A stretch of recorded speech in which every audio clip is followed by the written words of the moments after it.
Take me off mute. You got it on mute. Can you hear me?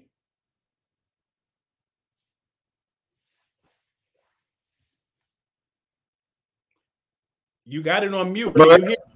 Now I can hear you. What's up, Chief? Yeah, what up, man? The whole time sitting here talking, I ain't know I was on mute, man. Yeah, man. I was like, am I at the drive-thru? They got it on mute. What's going on, brother? Man, how you doing today, man? Salute to everybody though, man. This y'all make sure I come and hit that like button. You new to the channel, subscribe, man. Salute to everybody. How you doing today, man? I'm blessed. How you doing?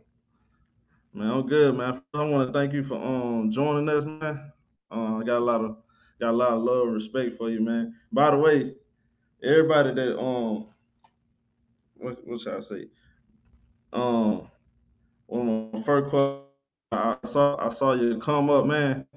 What made you want to do get into the journalism? I saw you started out early, right?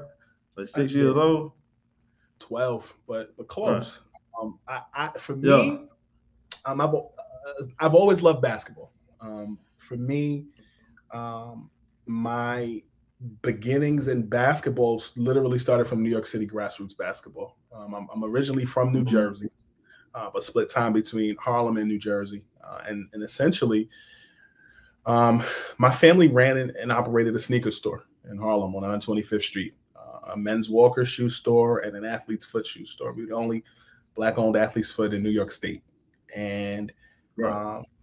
being around the two shoe stores, you see a lot of celebrities do shoe releases or sneaker releases or even shop at the store. I was just in Vegas at the National Association of Black Journalists convention, and Dougie Fresh was performing at the scholarship party. And in between sets, I said, Joe, I haven't seen you since I was a kid, but you spent money with my uncle at our store. And he said, what's the name of your store? And I said, Men's Walkers. He goes, no, I didn't just spend some money. I spent a lot of money on those Bally shoes and, some of Right. those other, notable shoes from the 80s while he was on and off tour. Sneaker store, seeing guys do sneaker releases, Hakeem Olajuwon, Dominique Wilkins, Spud Webb, some of those other people. As a kid, that's you see that, and then you're around Rucker Park. You're around my uncle, who was a commissioner of a basketball league called Citywide. He took me to work, so I would see a lot of up and comers who play basketball, and that was even before I started doing radio with the Nets at 12 years old. I auditioned. And I basically was one of the only. I was picked to host a show called Net Slamming Planet. I did it for 2 years, and I fell in love with the process of media and more. And here I am now talking to you. It's been a long time coming, and it's I'm still having fun with it. I love what I do. When I say you built for it, you really built for that, man. For real though, they don't give you enough credit you deserve. I know you don't be. I mean, your words speak for itself, but I look at you not to take away nobody, but I really look at you as a guy that style and profile. You look apart in you. You know what I'm talking about. You represent your brand. You represent your name, school B, everything fish. And I see, Thank you. and I be paying attention. A lot of people they look at the Sun Fat now again, not to take away from the world, just nobody else. They look at them and they feel that because everybody like they work for those big time companies, um, they get a little more credibility. You work for Balance Sports, you got Spotify, but still, me personally, in my opinion, I think it's sometimes I feel like it's this the reason why you don't get just on the credibility. I'm looking at you this morning. You the first one. You dropped the Brooklyn Nets up and coming debut the opening night against the Pelicans. You was the first one on it. Right. You know what I'm saying? So there's a lot of stuff you have been doing. You've been right on point all summer, and we can get to the basketball part. But I want to ask you on one thing. Yes, sir. I know I saw your story where you was diagnosed with alopecia. Is Hmm. that what it is? Yeah. Yes. How did you when you first found out? Because I want to speak to because some people like Charlie Villanelle.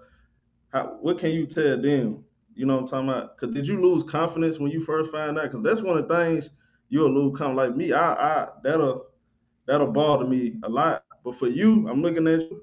You didn't lose a step. You know what I'm saying? That made you better. You know, made you I strong. pulled the Michael Jordan, brother. I mean, be honest with you, except it wasn't genetics as it relates to him. You know, it was more just what I was diagnosed with. So, you know, specifically to your question, I was diagnosed with alopecia in 2016, and I was in my bed and I had spots. Like, I'll tell you a story like this. I remember one Sunday I went to church, and my mom and I were walking in the service, or either walking in the service, or she was walking behind me or something, and she goes, "Brandon, are you balding?" I was like, "Huh?" It was like right in the back of my head. It was like a silver dollar size spot, and wow, like, nah. So then over time, like over a couple weeks, I wake up and I would have clumps of hair on my pillow. And at the time, you know, I was working at CBS. I had moved. Was living in my grandmother's basement apartment, and you know, at that time was just trying to elevate. You know, I was living in her basement. You know, didn't have a stove or oven. right. I was cooking on hot plates, George Foreman grill, microwave.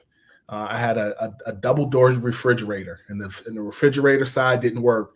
The freezer side only operated like a refrigerator. And you know, I lived there from 2011 to like the spring of 2016, and then there was a flood in the basement, and I had to move. So I moved down the street with a friend for about 6 months, and literally went from having like a whole apartment to like renting a room. And when I moved, the frame from my bed broke. So I'm working at CBS Radio, and I'm sleeping on the floor on my mattress. And then I'm just stressed out trying to go from, you know, just trying to elevate. And you know, I'm waking up and it's just like everything is not moving the way it's supposed to move. Like, you know, my grandmother's sick, and I was helping take care of her while I was, you know, trying to build my career, and money was tight. Like, you know, I was adjunct professor in here. I was at CBS, but I was working off advertising dollars, and it was a podcast that did fairly well, and it really taught me the game and how to move in a digital space. I'm forever grateful for that opportunity. But you know, ultimately, just stress, trying to survive, you know, pay the bills on time, make things happen. You know, ultimately, it began to get to me, and I believe that process of stress, you know, contributed to me, you know, developing alopecia and lose my hair. I remember going to like weddings and stuff, and wearing like a suit jacket, but self-conscious about, because at the time I still had all these circles in my head. They're called quells. And I was self-conscious about it. Like, I'm shaving every day because like my hair would grow, it would be stubble, but it would be like silver dollar spots in my hair or my head. And I would wear hats. I would wear hats with my suits because I was self-conscious. So it did affect The thing I like about you though, you didn't really lose a step though, even though it might seem like you did, because some people they'll completely lose themselves mentally, you know, and they lose focus on what's ahead. But I can tell you still kept it going though. That made you, and I think that made you a better man. You know, went through that kind of adversity. I appreciate that. I appreciate that. I know in the Bible, is biblical. They talk about Samson and his hair, and how his hair, you know, was so big Right. and part of his identity. I mean, I had waves. I had an afro. I didn't have cornrows, but I did it all. If my hair ever does grow back, cool. If it doesn't, I think it kind of ties into what you said. I know who I am, and I know my purpose. And at this point in my life, my purpose is so much bigger than me. There you go. Now, for the people out there that's going through the same thing, this you got right here. This is a perfect role model. I mean, as a man, forget just the basketball stuff. He's a great reporter. I think he's a better man too. I'm gonna go through all of that, man. Absolutely. Now you know we gotta get to the basketball though. Of course, man. Let's start with Kevin Durant, man. This whole situation, because you've been on point with this stuff. Yes, what in your own eyes, why did Kevin Durant come out, was it July 1st, and request for a trade? A lot of factors.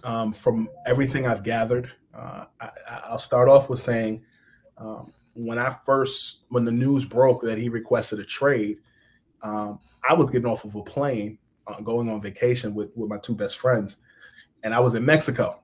So when you first get to a trip and you in another country, your phone has to kind of recalibrate to where you are, and I'm getting all these spotty messages. What's up with KD? What's up with KD? So for a minute there, I have a position as an NBA insider at Bally Sports, and I do stuff with Spotify. But in that moment, I was a fan just like everybody else, because I got off the plane. I'm trying to go through customs. I'm like, what the hell is going on?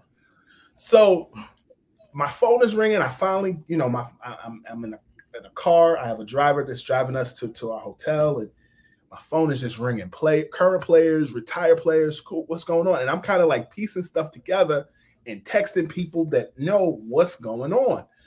And my vacation turned in from a vacation to a work vacation. So I'm sitting here, you got all the, so I'm taking calls in my room and taking advantage of the bad reception, you in another country, using that as my office phone. Cause it's like, yo, like what's going on? So in answer to your question directly, the stuff that I gathered during my time having frozen margaritas and being sober and being poolside was this.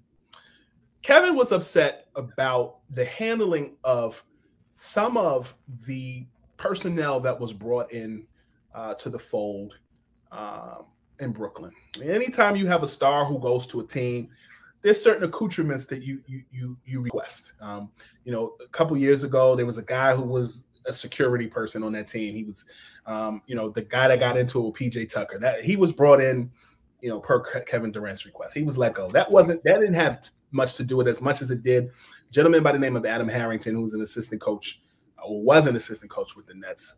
He was let go.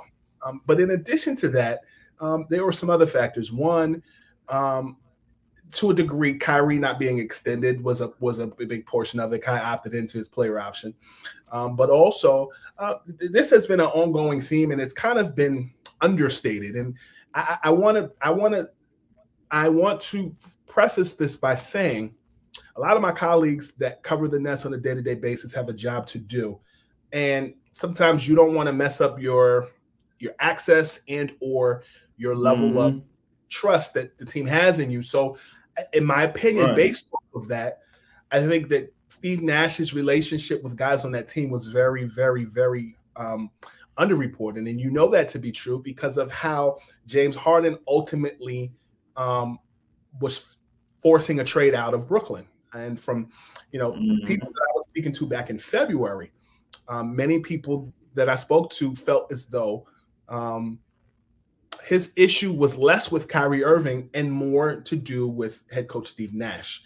And it seems that from then on, when I heard that in February, it began to be a growing theme till now, which would now make sense to me because after my reporting and the many things that I said where I analyzed all the different teams, Toronto would do it, but they didn't want to give up Scotty Barnes. The Pelicans did not want to give up Brandon Ingram. The Lakers was more on the Kyrie side, but the Suns, were not willing to part ways with Devin Booker. Everything that I examined was just that. So there was a deeper issue. As the time went on, I had did some more research and found out that when Kenny Atkinson was let go, that Kevin had a desire for Ty Lue, now Clippers head coach, to become head coach of Brooklyn Nets. And they had a conversation and it said to me that ultimately Lue wanted to become head coach also, but that needed to be a conversation that he had with Kyrie and advised Kevin to, have Kai call me and we can work that out.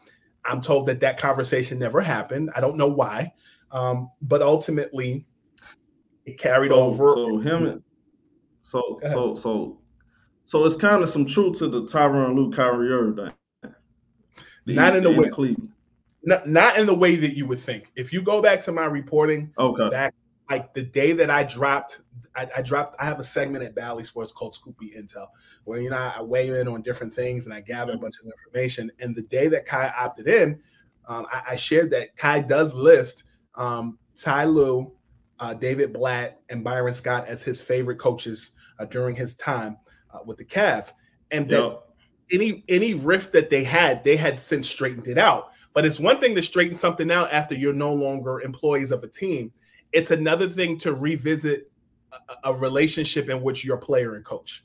And so from what I gathered, it was more along the lines of ask Kai if he wants to do this again. It had nothing to do with their relationship and lack thereof, because from my understanding, they've since worked out those details. Same with Byron Scott. Kai and Byron Scott at one time had an issue where Byron wanted Kai to co-sign him on something and Kai didn't do it. This was early in his career.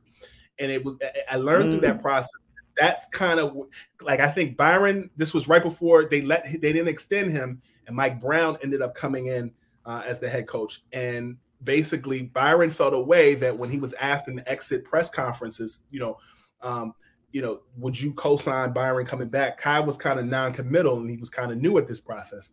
And that was kind of where the bad blood from my understanding of Kai's dealing with media came from, because he felt that they twisted his words. And it seemed that's one of them things that'll frustrate you. You don't want somebody twisting your word. I don't like for nobody to talk for me, put words in my mouth. You deal with that a lot. And it's funny because I be paying attention, like, that man did not say that. Fans, you know what fan base it is. We ain't gonna say it because it's too sensitive, especially on this jump. We know what fan base it is. They the only ones want to discredit you because it don't fit their narrative. Now this the real question. This is another question, right? I got a couple, but Kyrie Irving, there have been so much said about this man the whole offseason. I've been paying attention to what you said. Other folks been telling me this. What's your take on Kyrie Irving? Do he wants to be in Brooklyn Net this season, or his mind somewhere else? He wants to still be in Brooklyn, and I think that ultimately he did want a longer-term deal. It did not come to fruition that way, but his focus is on coming in and proving to himself, not more so the Nets or the fan base, that he's still got it. And if the stars align moving forward, so be it. But I know that going into this season, his focus is really dedicating himself to his craft, having the best year he can possibly have. But from everything that I've gathered just throughout the last few months, it's been intimated to me that it was more of a Lakers desire to become a Laker than it was his. But I also realized that it is a business. And the Nets were the best option at that point. Was it true that they offered him a contract? They had contract negotiations, yes, and they didn't reach something that was mutually beneficial on the side of Kyrie. Right. Now, okay. Now let's fast forward a little bit. Kevin Durant, Joe Tsai, it came out. I forgot what the dude. Salute to him. Can't think his name. He put the report out. They had a meeting. No, it was somebody. It wasn't. No, somebody put the report about. I'm sorry, Joe Tsai and Kevin Durant having a meeting. Remember? Yes. I remember people kept telling you, when is the meeting? You said, go ask the person that reported. I can't think his name, but salute to him. No, I'm sorry. It was Steve Bulpett from Heavy.com. He put out a report. That sounds about right. Those are some of my former colleagues. Before I was at Bally, I was at Heavy. And Steve Bulpett, he's a longtime Boston columnist. And I know that the NBA editor over there, Sean Devaney, he tweeted it. And he talked about there was a meeting that was going to take place. But ultimately, Shams Charania reported the details of that conversation as it related to wanting Steve Nash and the GM, Sean Marks, out of there. Did I kind of gather what you were saying? Yeah. Okay. Like they had a meeting, right? It's like, all right, they had a meeting. was that the first time they had a meeting? They actually sat there and talked, other than when he asked for to be traded. Um, and what's your takeaway from that whole situation? That So in part answer right to there. your question about the meeting, I only know of one meeting. I know that the two of them did have a conversation. I've spoken to people who have had conversation with him prior to the meeting. I've spoken to people who have spoken with him since. I can't give you an answer on how many meetings they had. I don't know, Right. and I'm not going to Okay. pretend I know. But what I will say to you is that um, people have meetings every day. I know that a phone call is a meeting. I know a Zoom call is a meeting. I know when you log into Zoom, it says meeting. So I don't. I think a fairer question to ask is: was this the first in-person conversation, or did they have multiple phone conversations prior to this? And the answer to that again is I don't know. But I do know that when you have conversations and when you have meetings with people, they're ongoing conversations about things and how you move the needle. And so I think we Right. can't focus on just that one meeting. I think you have to look towards a resolution. There And you I'm go. hopeful that that does take place. Right. Now, my, a lot of people came out yesterday and blew it out of proportion. Oh, there's believe that Kevin Durant will consider retirement if he don't get out. Now we're gonna go to the other part. But then he came out and let everybody know that he said on Twitter, I know most people will believe unknown sources over me, but if it's anyone out there that'll listen, I don't plan on retiring anytime soon. Shit is comical at this point. Um, well, first of all, I'm looking at these comments. I just want to say this to you. I see that somebody said, "Why are we giving Scoop B sunshine? This dude be off." I've been right more than I've been wrong. They do that to me. Add, I'll add this, and I'm going to answer your question as it relates Sad. to sunshine. Yeah, I have go ahead. Take your time, man. 20 years of work in the field, both in radio, television, and also in print and more. And I'll add that I don't really feel like me getting something wrong dictates my career because I also went to school for it. I have a master's degree in journalism. And ultimately, I think that if you went to school to debate on TV and you went to school to be viral, I think you've done your college professors a disservice because it's more to life than just predicting the weather, and even weathermen get it wrong. So I just want to put that out there because I think ultimately, people look at what somebody got wrong and things they got right. Some of your favorite journalists have gotten it wrong. So I just want to address that because I think people think journalism is predicting where somebody's going to go. There's more to it than just that. And as it relates to Kevin Durant, that kind of ties into what you asked me specifically because I think that sometimes sourcing gets real silly, and it depends on who you talk to. By the grace Right. of God, Kevin Durant or Kyrie Irving have never dealt with me in a public forum like social media or reached out to me privately and said that. And I take that back because I did have a conversation with Kai back in February about something I reported, and we rectified that situation. Right. But I do think that I do think that with Kevin, he's strange fruit in this regard, and I mean no ill intent by the word strange or fruit. But what I think what he is alluding to is specifically the retirement conversation. And the retirement conversation is something that players do take very, very seriously because that's their livelihood and that's their bread and butter and that's their legacy. And I think ultimately for him, I think he felt the need to address it. And I don't know that I blame him. I think if somebody said, Scoop is stepping away from the camera or he did this or that, I think it comes down to your work and what you take seriously. So I commend him for that. But I think ultimately, it comes down to his desire to play, whether that's on Brooklyn or somewhere else. And like I said before, I think that's all contingent upon what he and the Nets do agree to. But the Nets also do not have to trade him. We're gonna get to that. But look, one thing about this, man, I learned. I've been doing this what 5 months. 5 months. You ain't gonna satisfy everybody, bro. I come up in here, I pull up real facts, all this stuff. You're gonna have 2, 3 people, like I said, especially this topic right here. It bothers a certain fan base because they narrative. So they're gonna attack you. They're gonna try to discredit you. We know what's up. At the end of the day, your words speak for itself. Somebody believe in you, right? It don't matter what they say.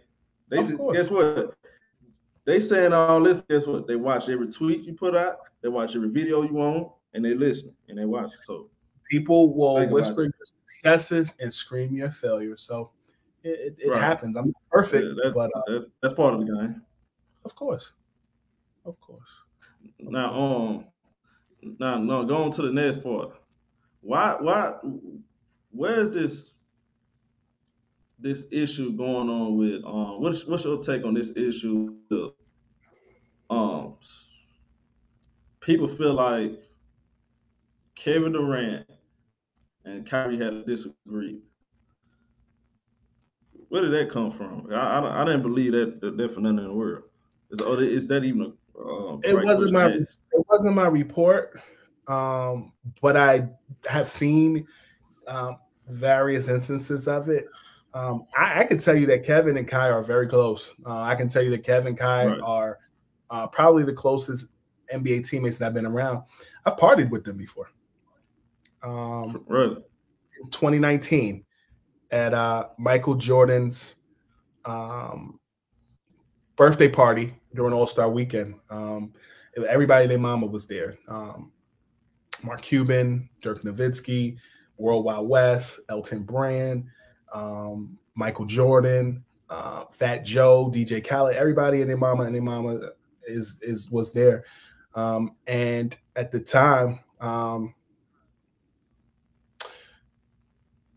we were standing at the bar, and Kai had a cup of wine, red wine.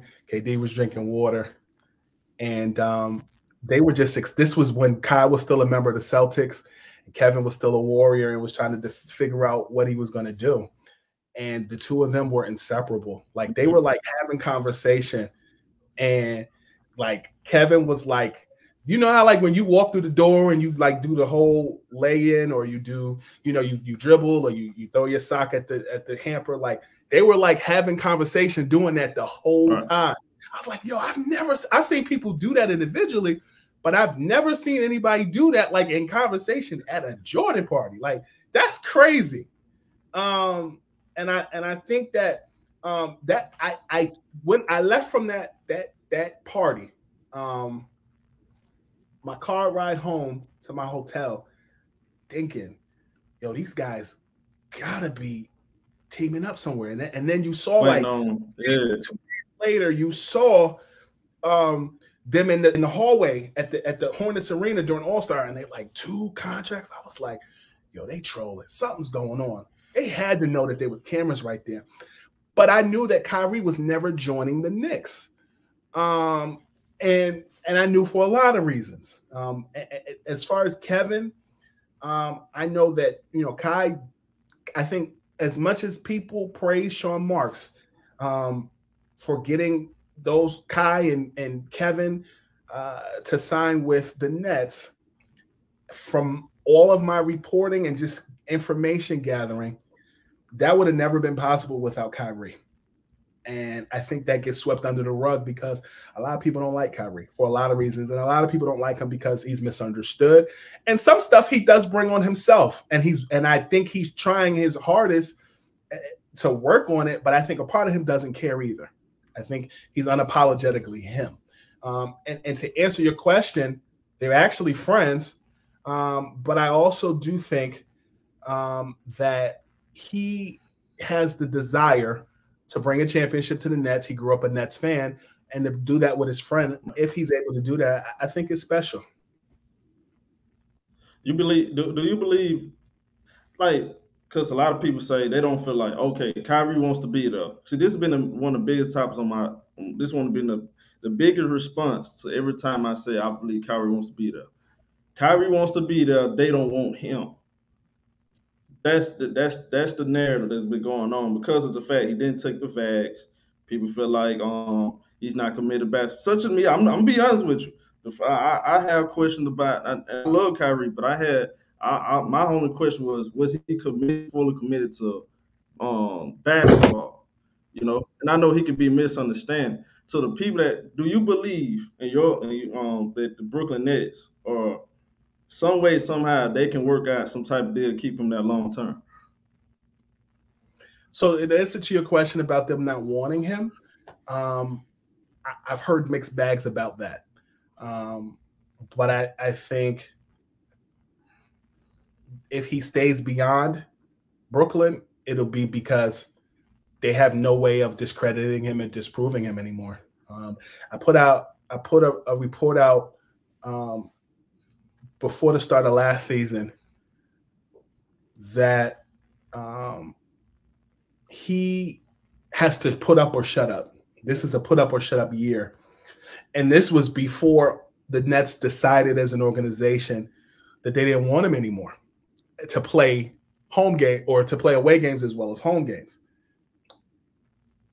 Funny thing is, I feel like the report applies more to this year than it did last year.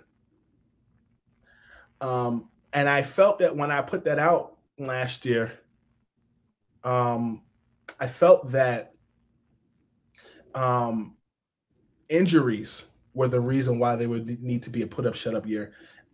I had no way of imagining that this would become the media spectacle that it became based upon his choice. I think that there are some things that carry into this year, the combination of the injuries, the combination of the criticism as it relates to the jab.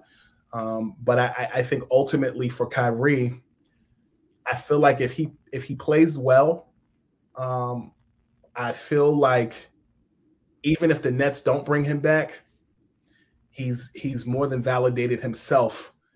And I think this summer showed that as much junk as people talk about Kai, there's still teams that salivate over the opportunity to have him on his team. He sells sneakers. He sells jerseys. The young kids like him. And I think that ultimately he's accomplished so much before the age of 30. And I think people forget that because his name is always in something else. And I think that this year, if it's just about basketball, I think people will get amnesia. And if they don't like him, then they never liked him anyway. Right. Now, the counter that point right there. Do you believe there's some truth to him if he doesn't want to be a Brooklyn Net, he wants to be a Laker? I think that is, if he's not traded, I think that's something he'd have to consider in the offseason.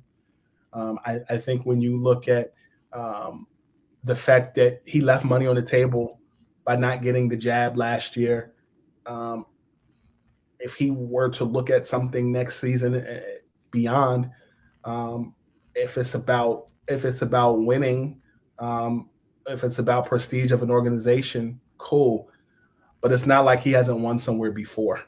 I think honestly, what gets people in a speculative space about the whole Kyrie thing is the fact that I think LeBron and Kyrie embody everything that was Shaq and Kobe, and we actually have the chance to see it resolved. I really feel like LeBron and Kyrie is this generation Shaq and Kobe. And from everything that I know about Shaq and Kobe, I knew Kobe, I know Shaq. It seems that they never truly had closure in that situation. And I think with Kai and LeBron, who are still active players, who are still in their prime, you have the opportunity to kind of have that closure and to go back and play.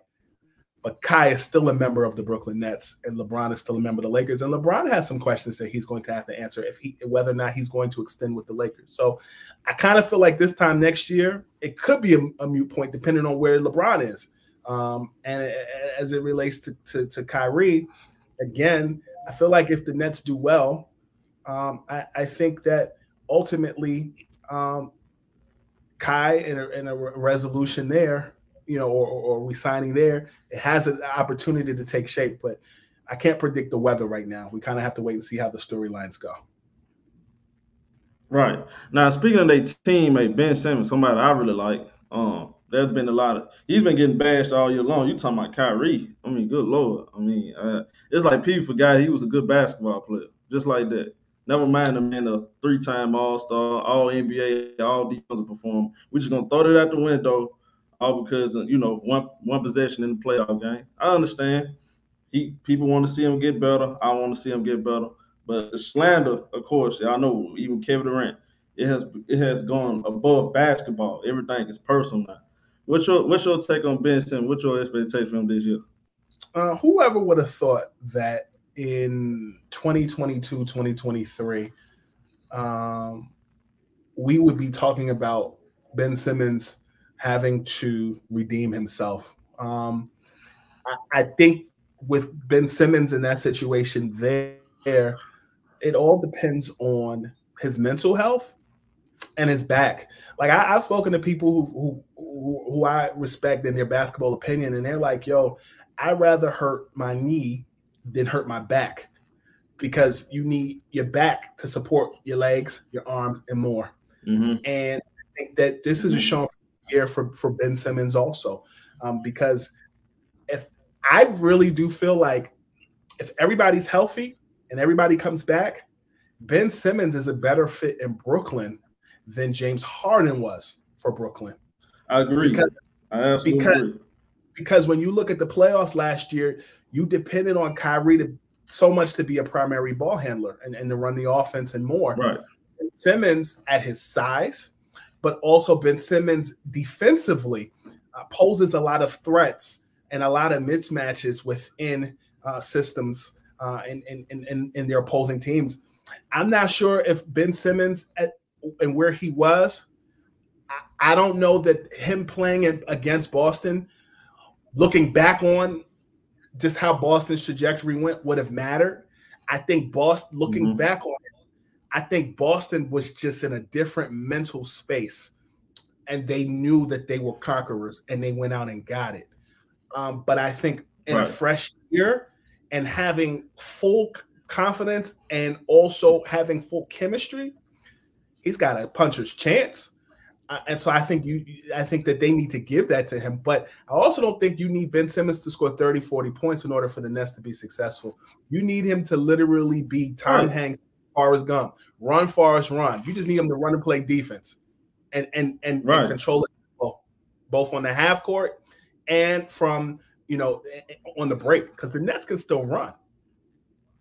Right. Now, salute to everybody sending the donation.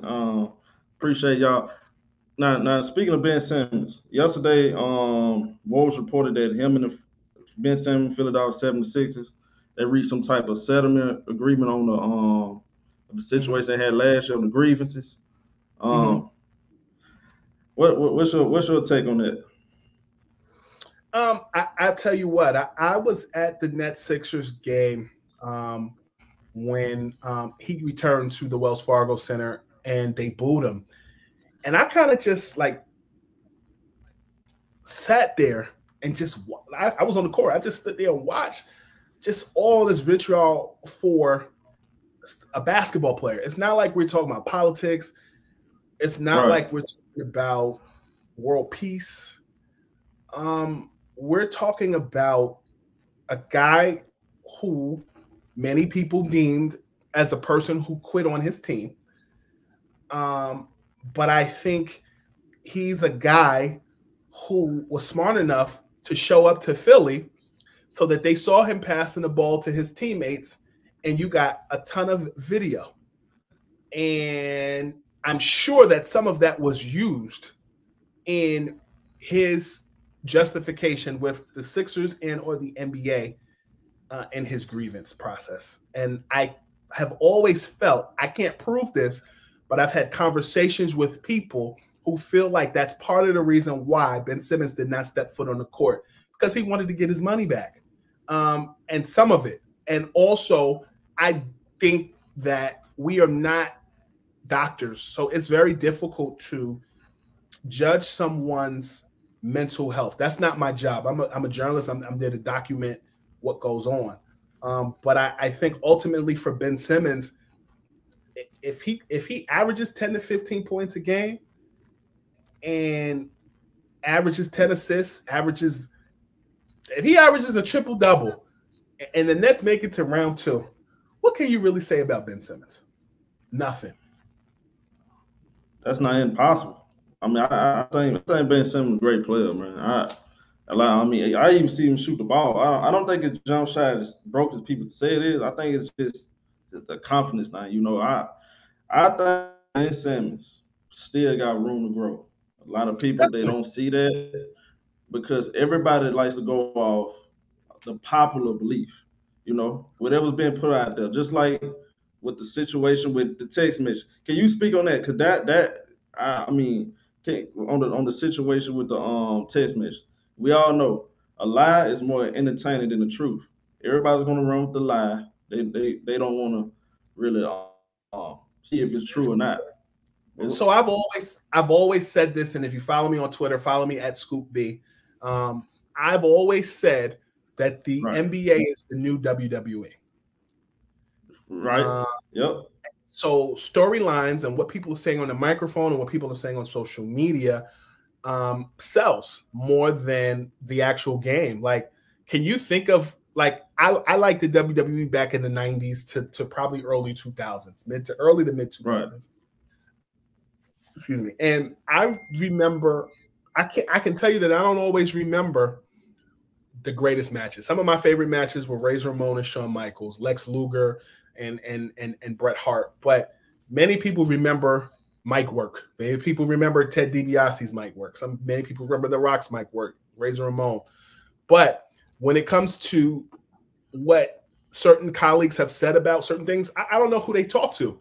I know that myth was dispelled by Shams. I know. I have an idea who Shams talked to. I can't say whether somebody is right or wrong because that wasn't my report and I didn't inquire.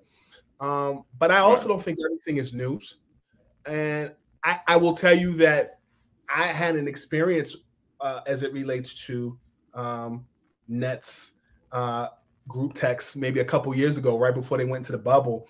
Somebody had put out a report that said that Kyrie had left the chat and that the conversation was about ownership and guys owning teams and doing this, that, and the third.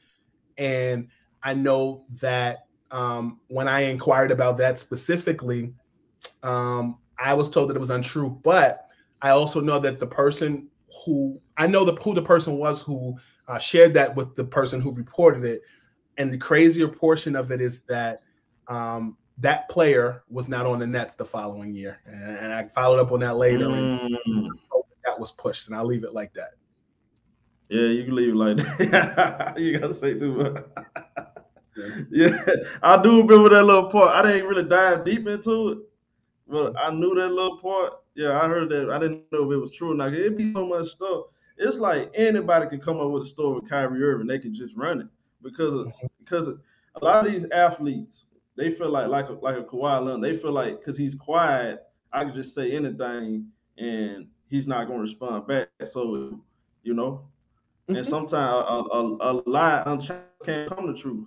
You know, so but I'm gonna now I gotta hit you with this. Do you believe all this been said, the Kevin Durant stuff? Now, after the meeting, I'm gonna get. All right, hold on, this part right here. Do you believe there's a team out there right now, realistic, before the trade deadline? No, not trade deadline, but training camp. That's gonna come up with a trade for Kevin Durant. I think there's teams that have more assets than others that could. I'll preface that by saying that. But I think with Kevin, it's a little more difficult to kind of peg things, just because Kevin is very different than many players. But I'll again say that the Nets do not have to trade Kevin Durant just because he wants to be traded. Right. But I've been saying 1,000 times. But specifically to answer your question, I think there's a team that could do it, but they're going to have to give up a cornerstone of their franchise to make it happen. It's the Pelicans. It's the Pelicans. Now, for those listening, I'm not saying that the Nets and the Pelicans are going to commence a trade. I'm saying that the Pelicans have the assets to make that happen. Right. The Nets and the Pelicans have had a conversation about it. But I will also say that if they were to make that happen, I do think that if Kevin were to get traded to Pelicans, I think the Pelicans have a chance to go far. I like their roster, but you'd have to give up something. You'd have to give up Brandon Ingram. You'd have to give up Larry Nance Jr., and you'd have to give up some of those picks that you got in a trade with the Bucks or the Lakers. So, ultimately, that's what it is. As it relates to Boston specifically, I think the Nets have learned their lesson from trading someone within the conference. They did that with the Sixers this past year. There you go. So I think as it relates to the Sixers, I can tell you that when the Nets and the Sixers were having conversations, Tyrese Maxey was on the Nets' wish list, but the Sixers said, hell no. And I think that if the Nets were to revisit that with the Sixers, here's what I ask you. I'll take this and raise you this. Does a Tyrese Maxey, Tobias Harris, and Matisse Thybulle pairing with Kevin Durant and Ben Simmons in exchange for Kevin Durant make the Nets better? Absolutely not. All right, then. They get younger. No. We're talking about Kevin Durant. I keep saying, look, again, they don't have to trade him, number one. And again, to ask you this question, do you believe his narratives? They're going to come down on the trade asking price because they don't want him going to training camp. Now we're gonna talk about the training camp first. I'm gonna ask you the question. Do you believe they're going to come down on the asking price? I think that there's a chance, but I think that ultimately, if the Nets do well to start the season, I think that and Kevin Durant shows up, I think there's a chance of that kind of being swept under the rug. But I also feel like Joe Tsai, who is, the owner of the Nets, is in a very precarious situation because if you were to consider firing Marks or firing Nash, you've created two enemies. Really three. Actually, no, two. The two enemies are Marks and Nash. Now, I also feel like this, and I said this on my Spotify live the other day, that Kevin Durant is also, it seems that he is creating some type of leverage to empower his business manager, Rich Kleiman, in a position of leadership within the Nets. I get that feeling just based upon how strong-willed he is. But I also feel like a lot of times people get mad at players for executing rights that they didn't know existed in players. And those same rights that players are exhibiting, specifically in this case, Kevin Durant, owners and front office people do those things every day and nobody thinks anything of it. And if you really want to credit LeBron James and the decision in 2010, cool. But you got to look back a little further. You have to look back to baseball. You have to look back to baseball during Kirk Flood, who executed his decision to operate in free agency. And if I'm not mistaken, it went all the way to the Supreme Court. That's all he's doing. And I think that ultimately, when it comes down to the Nets, again, they don't have to trade him. but the Nets are going to have to somehow find a way to create a middle ground for KD and for the Nets, and vice versa. KD is going to have to concede to some things too, if with this whole Nets situation, if they decide not to trade him. I just think it was the wrong summer for him to do this. To be honest with you, that's just my opinion. I thought with the way the top level teams, Boston, Clippers, Golden State, those guys, I didn't see no way. I just made it to the finals with my young nucleus, and even though I made it here, without a point guard, we were 2 games away from winning the championship.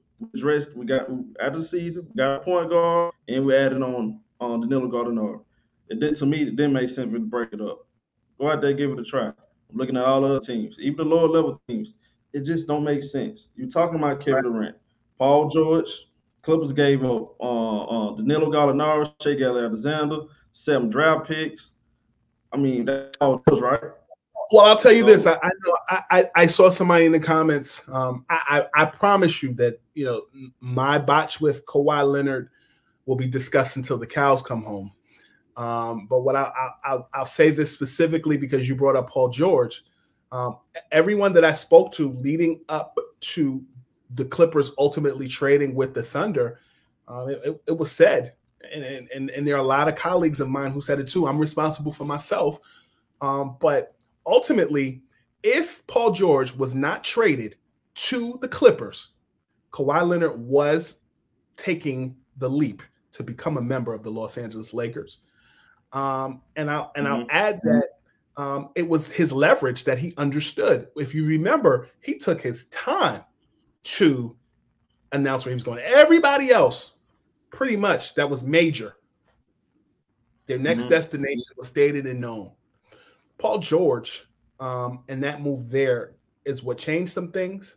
And Kawhi ultimately is the king of his own castle, and with the Clippers, and he brought Paul George with him. And I'll add this: as much as people look at LeBron every day and question a lot of different things, he won a ring. Whether you want to look at whether you consider the bubble championship a championship or not, 20 years from now, our kids are not going to care. It counts.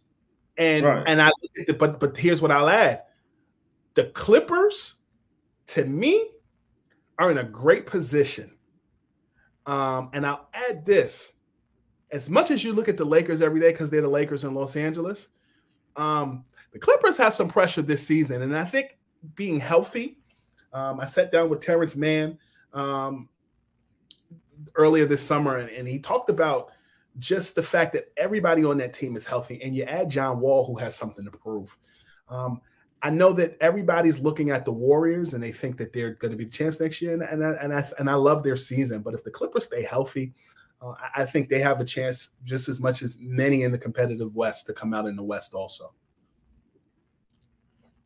Hey, don't say that because, hey, if I say it, they're going to get mad because, you know, they think I'm being biased for my boys because I ride with them. Look, hey, what you said is the truth, though. It's the truth, nothing but the truth.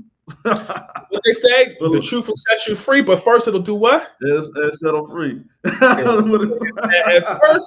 At first, it'll piss you off. It'll piss you off. Now, look, you Warrior fans there, they were like, I don't like Scooby and Showtime. You let them talk bad about my Warriors. But yeah, they all right though. But look, do you believe? Not to the Kevin Durant, back to Kevin Durant. Do you believe Kevin Durant is going to show up a training camp, or are you going to sit? In your opinion, because you know. Yes, I do. You believe he's going to play? You cut in and out. Do I think he's going to what? Oh, do you believe he's going to show up a training camp and play this season if he's not traded? Yes. You said no hesitation. No, because I don't want to talk like a lot of times when people ask questions, they'll say certain things and then they'll dance around it and then give the answer.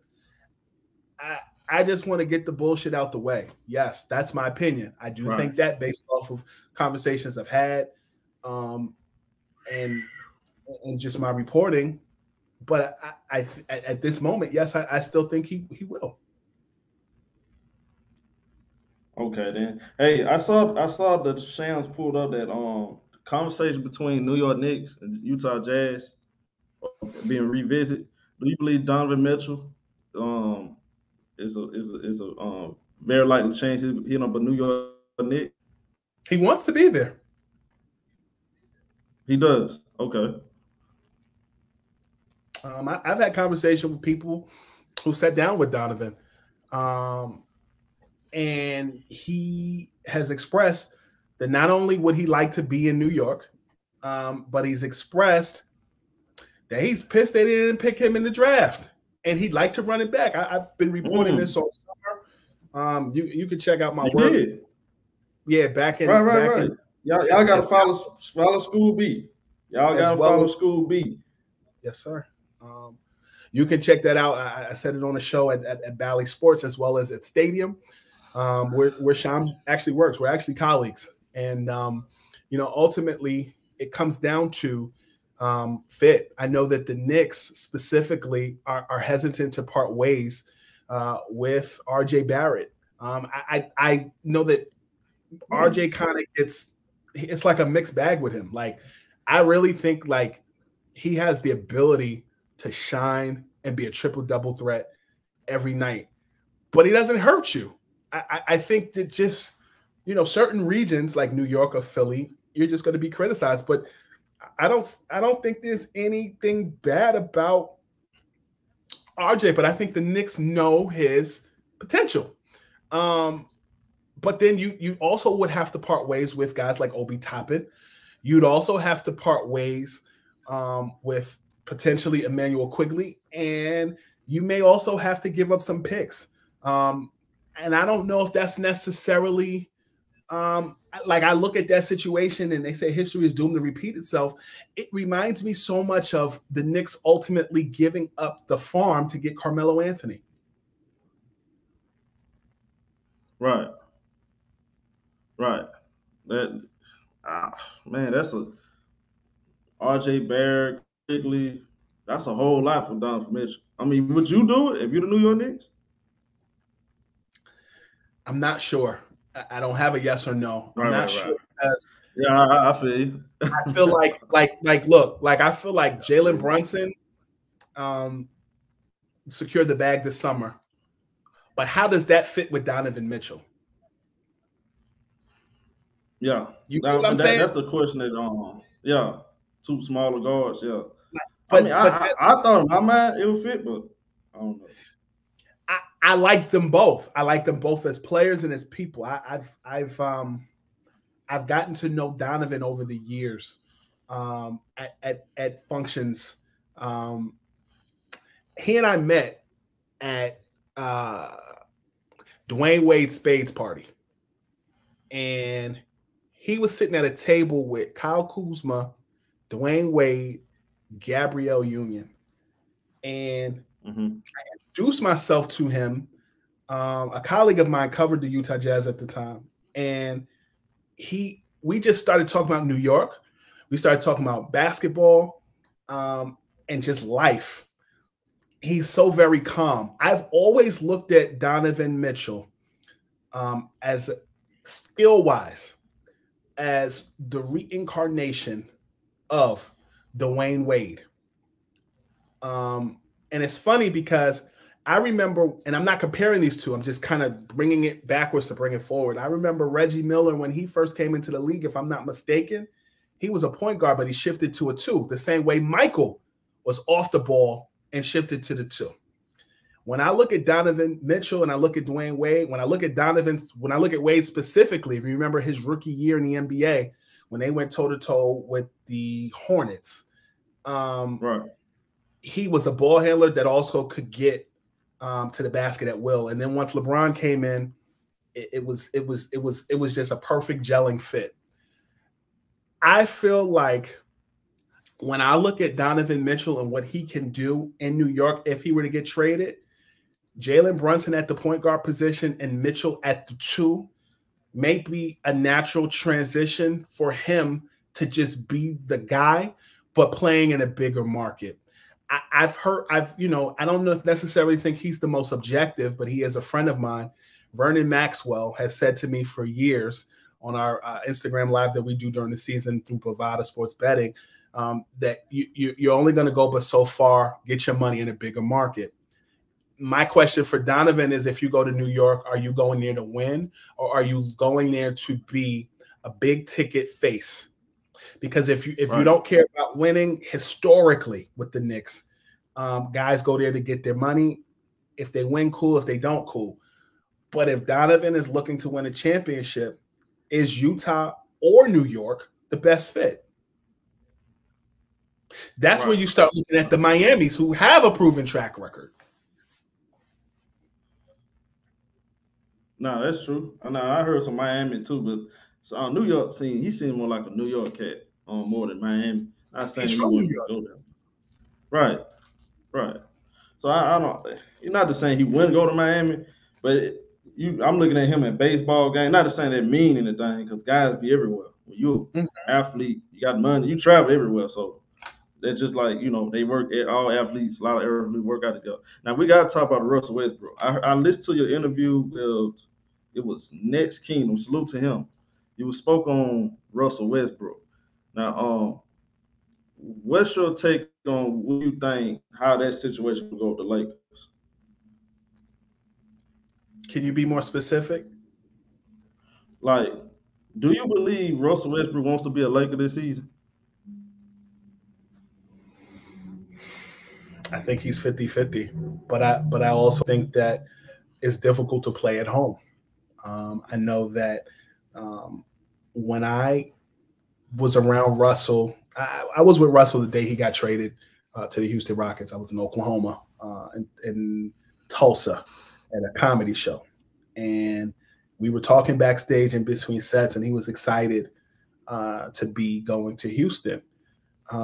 I think that same level of excitement was there in LA, but I think the pressure of playing in LA and wanting to be in LA are two different things, and you have to categorize them. And I'll be more specific. Kyrie Irving being from West Orange, New Jersey, that's a stone's throw from Manhattan and not too far from Brooklyn. The Knicks would have been more pressure because the Knicks are an iconic franchise. The Nets as an organization aren't new, but the Nets in Brooklyn is only about 10 years old.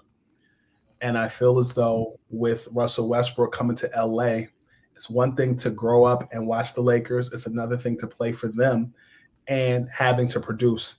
The Lakers, there was pressure to win a championship in year one. And there were a lot of other factors not even having to do with the Lakers winning or the Lakers. Like, there were so many other factors, right? So when you started the season last year, you were dealing with COVID. You were dealing with injuries. You were dealing with Frank Vogel's difference in philosophy with Russell.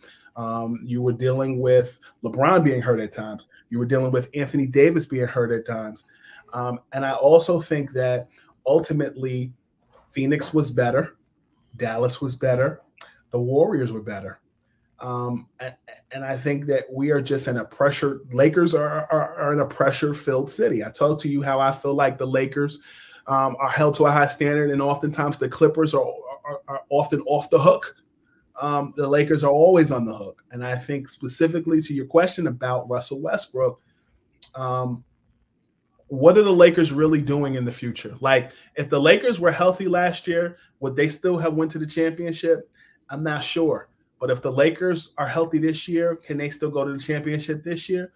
I'm still not sure, because I feel like when you look at how much the Western Conference has gotten better, if the Lakers don't get past the second round of the conference finals, they still gonna dump on the Lakers. They're still gonna dump on Russ. It's a no-win situation. If they don't, I mean, me personally, I'm looking at in that now. People laugh at this. My last year, my sleeper was Minnesota. It was a big possibility they can get in. Adding on Patrick Beverley, you got them guys like that that's willing to go out there and do all the small things.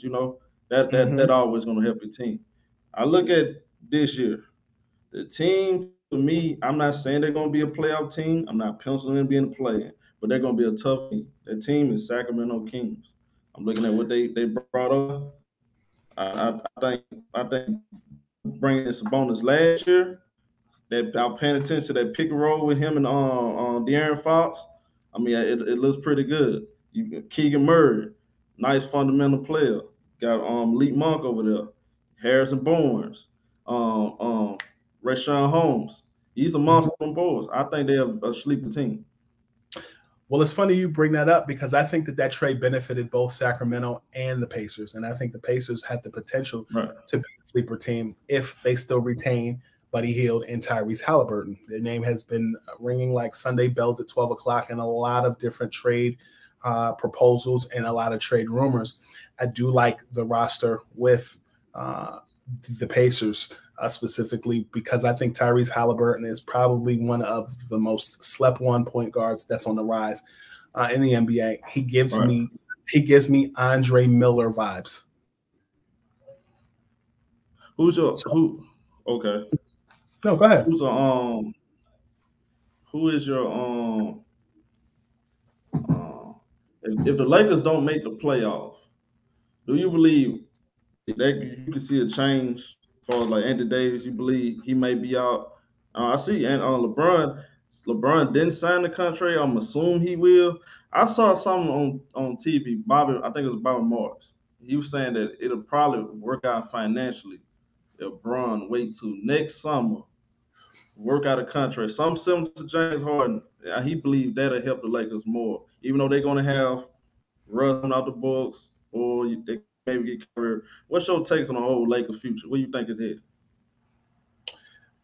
I think the Lakers are in a very interesting situation because I feel like any team that LeBron James goes to, there's a 3 to 4 year window to be successful. You saw it in Miami. You saw it in Cleveland the second time, and you're seeing it with the Lakers now. And by that, I mean this. When I look at LeBron in Cleveland, or excuse me, LeBron in Miami, Chris Bosh went from being a physical presence who could mix it up to being a standalone shooter at the power forward position. When I look at Cleveland and I look at Kevin Love, he went from being a little overweight for his position in some people's minds and being physical in Minnesota and being a double-double threat to being a standalone shooter in Cleveland. And then I look at Los Angeles with the Lakers, and Anthony Davis was mixing it up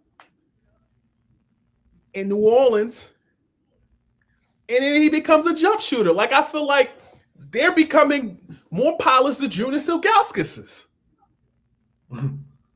LeBron has a 3 to 4 year window in any team that he goes to. And so I'm looking at the Lakers right now. I'm looking at what they did last year. Then I look at what the people are projecting they're going to do this year.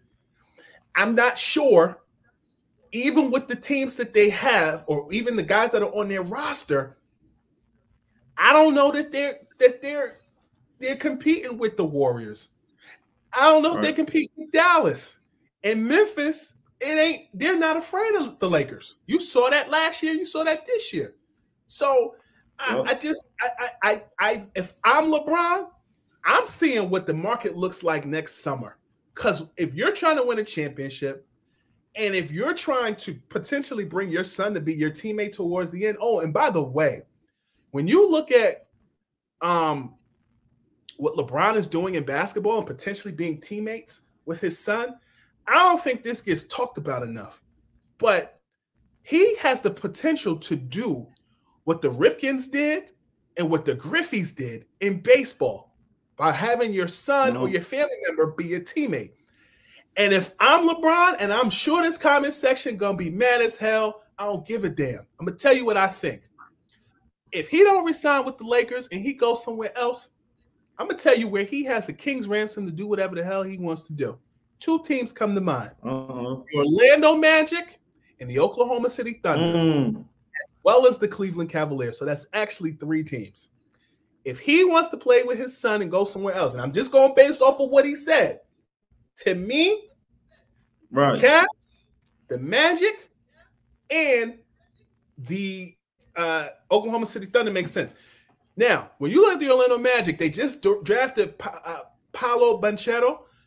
He's gonna be a problem. You got Markel Fultz there. He's gonna be a problem. You got the guy.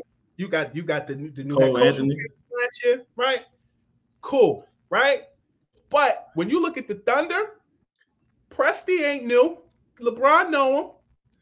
I feel like here you go. I think when you look at Cleveland, it's easy because it's home. I've always felt LeBron was going to come back to Cleveland one more time and finish his career. And they got a nice roster. So to me, why make it difficult in LA when you have your pick of the litter somewhere else? That's just me. You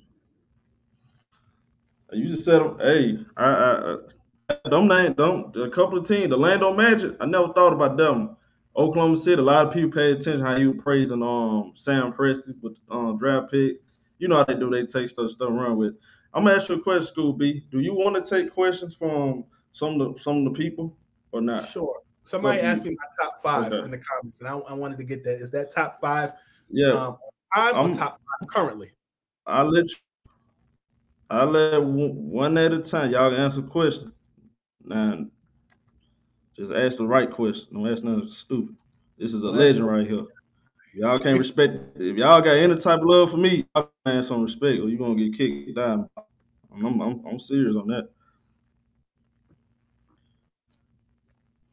And by the way, I feel like I'm selling you short too. I said NBA Insider. Man, you are more than an insider. You a sports journalist. You got, your politics. You're a fashion icon. I mean, you got your hand in everything, for real.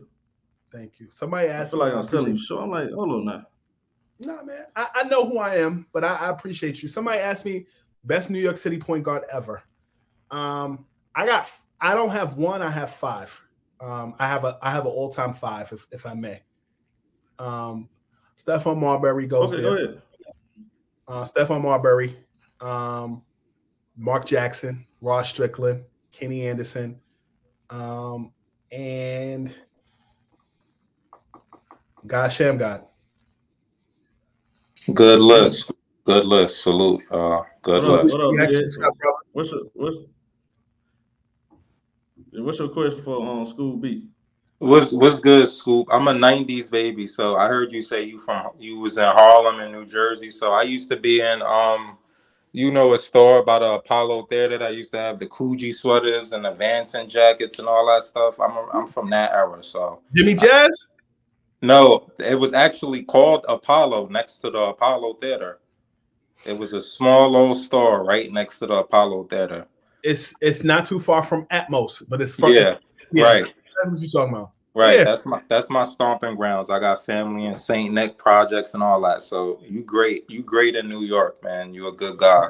Thank you, brother. I'm sure we probably have our families have crossed paths. I know people that were in St. Nick as well. Right, most definitely. So my question is, what is the probability you think that Steve Nash or Sean Marks either gets fired or resigns this season?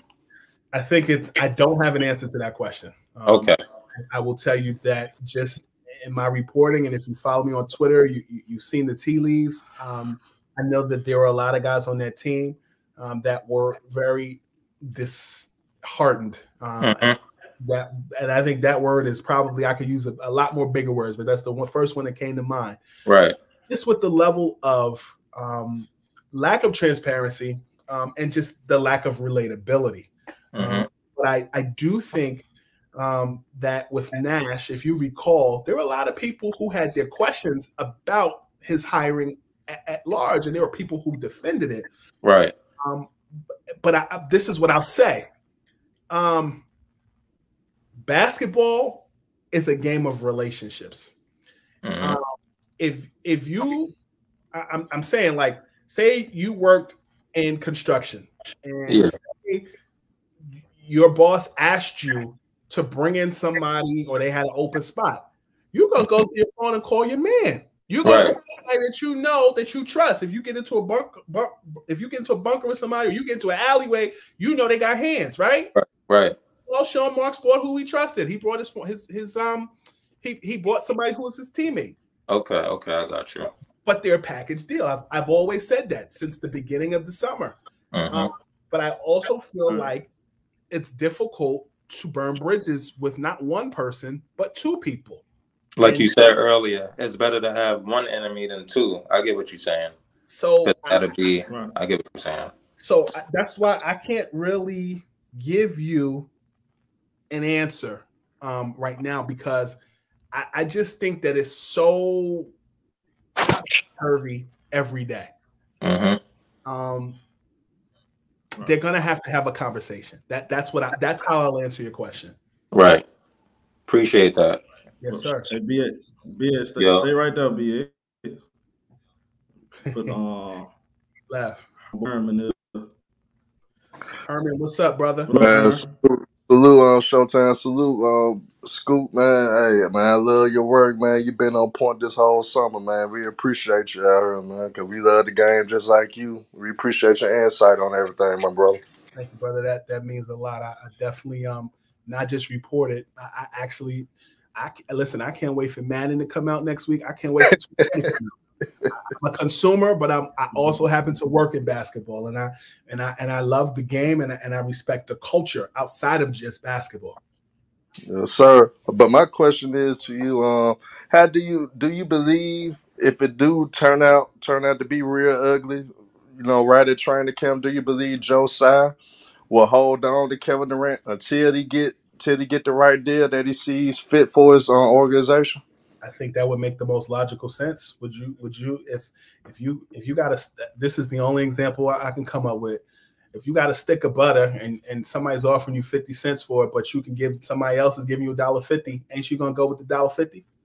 Oh yeah, most definitely, my bro. All right then, corner store love, brother. You gonna go with $1.50 is not with 50 cents is. Yeah. Yeah, man. Hey, that's all I had for you, because a lot of guys been rolling with some narratives. So I just had to ask that one, because Joe. That's why I think it's the missing component throughout all this. It's the owner and how he thinks and how he really want to operate. That's what I believe. That's what I've been believing. That's what I think they're gonna start the season currently constructed as is, and I think they may get traded during the season, but I don't see it before training camp. I don't either. But again, we've seen stranger things happen. Who would think that after the main part of free agency was over, Kevin Durant would ask for a trade? To me, I've always said this on Twitter. I'll say it here. Chess, not checkers. Remember, I told you. Oh, yes, sir. Most definitely, man. I appreciate you, my bro. Of course, my brother. Thank you. So a lot of people. Go ahead. I'm sorry. Oh, yeah. Go ahead. Go ahead. Guys in the comments were asking me my top 5. Can you guys preface that with whether you want my all-time or current? Because I want to answer your question. I think they want all time. Because Klaus, he sent me, said, "What do you got, Goat James?" He called him Goat James. He's he got a LeBron avatar. You know how they go. But so here's what my, is your all-time here's my top 5. I've interacted with them. I've spent time with them. I've watched them. My top 5 all time. I'll give you my current. I'll give you my all time. I'll give you my all time first. My all time starting 5 is Michael Jordan, LeBron James, Shaq at the center position. At the power forward position, I'm going with Kevin Garnett. And at I guess the last person would probably be Kobe Bryant. That's my starting 5 all time. My starting 5 currently would be Giannis at the small forward. At point, I'm going at Steph Curry impressed me in the finals. Yeah. At the 2 position, I'm going with I'm going to put him at the 2. Luka impressed me in the playoffs this year. At the 4 position,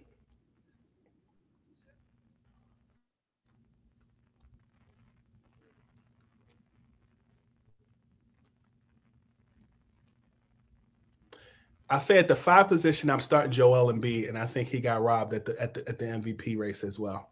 But at the 4 position, whoa. So you thought he should be MVP on Nikola Jokic?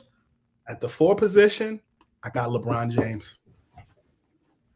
Okay, then. Yes, he got robbed. So my starting 5 is Steph Curry, Luka, Giannis, LeBron, and Joel Embiid. Wow. Now, BJ, what's your question, homie? Salute to you. Yeah, hey, salute, shalom. Hey, Mr. Scoop B, well-rounded man. I thank you for saying that comment about Embiid because I thought he got robbed too. He did.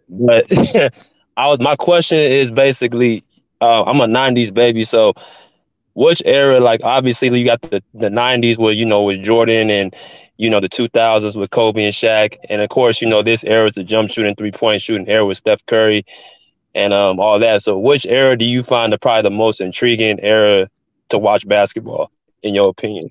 In my work or as a fan? I'm gonna go with both. So as a fan, the 90s is what it introed me into basketball. I fell in love with the game in 1991. My stepfather is from the west side of Chicago. He grew up down the street from the United Center, and he turned on the television in 91. And, I saw this guy with a ball head dribbling a basketball, and I was hooked ever since. So I always have a level of respect and kind of, I think there's a level of Disney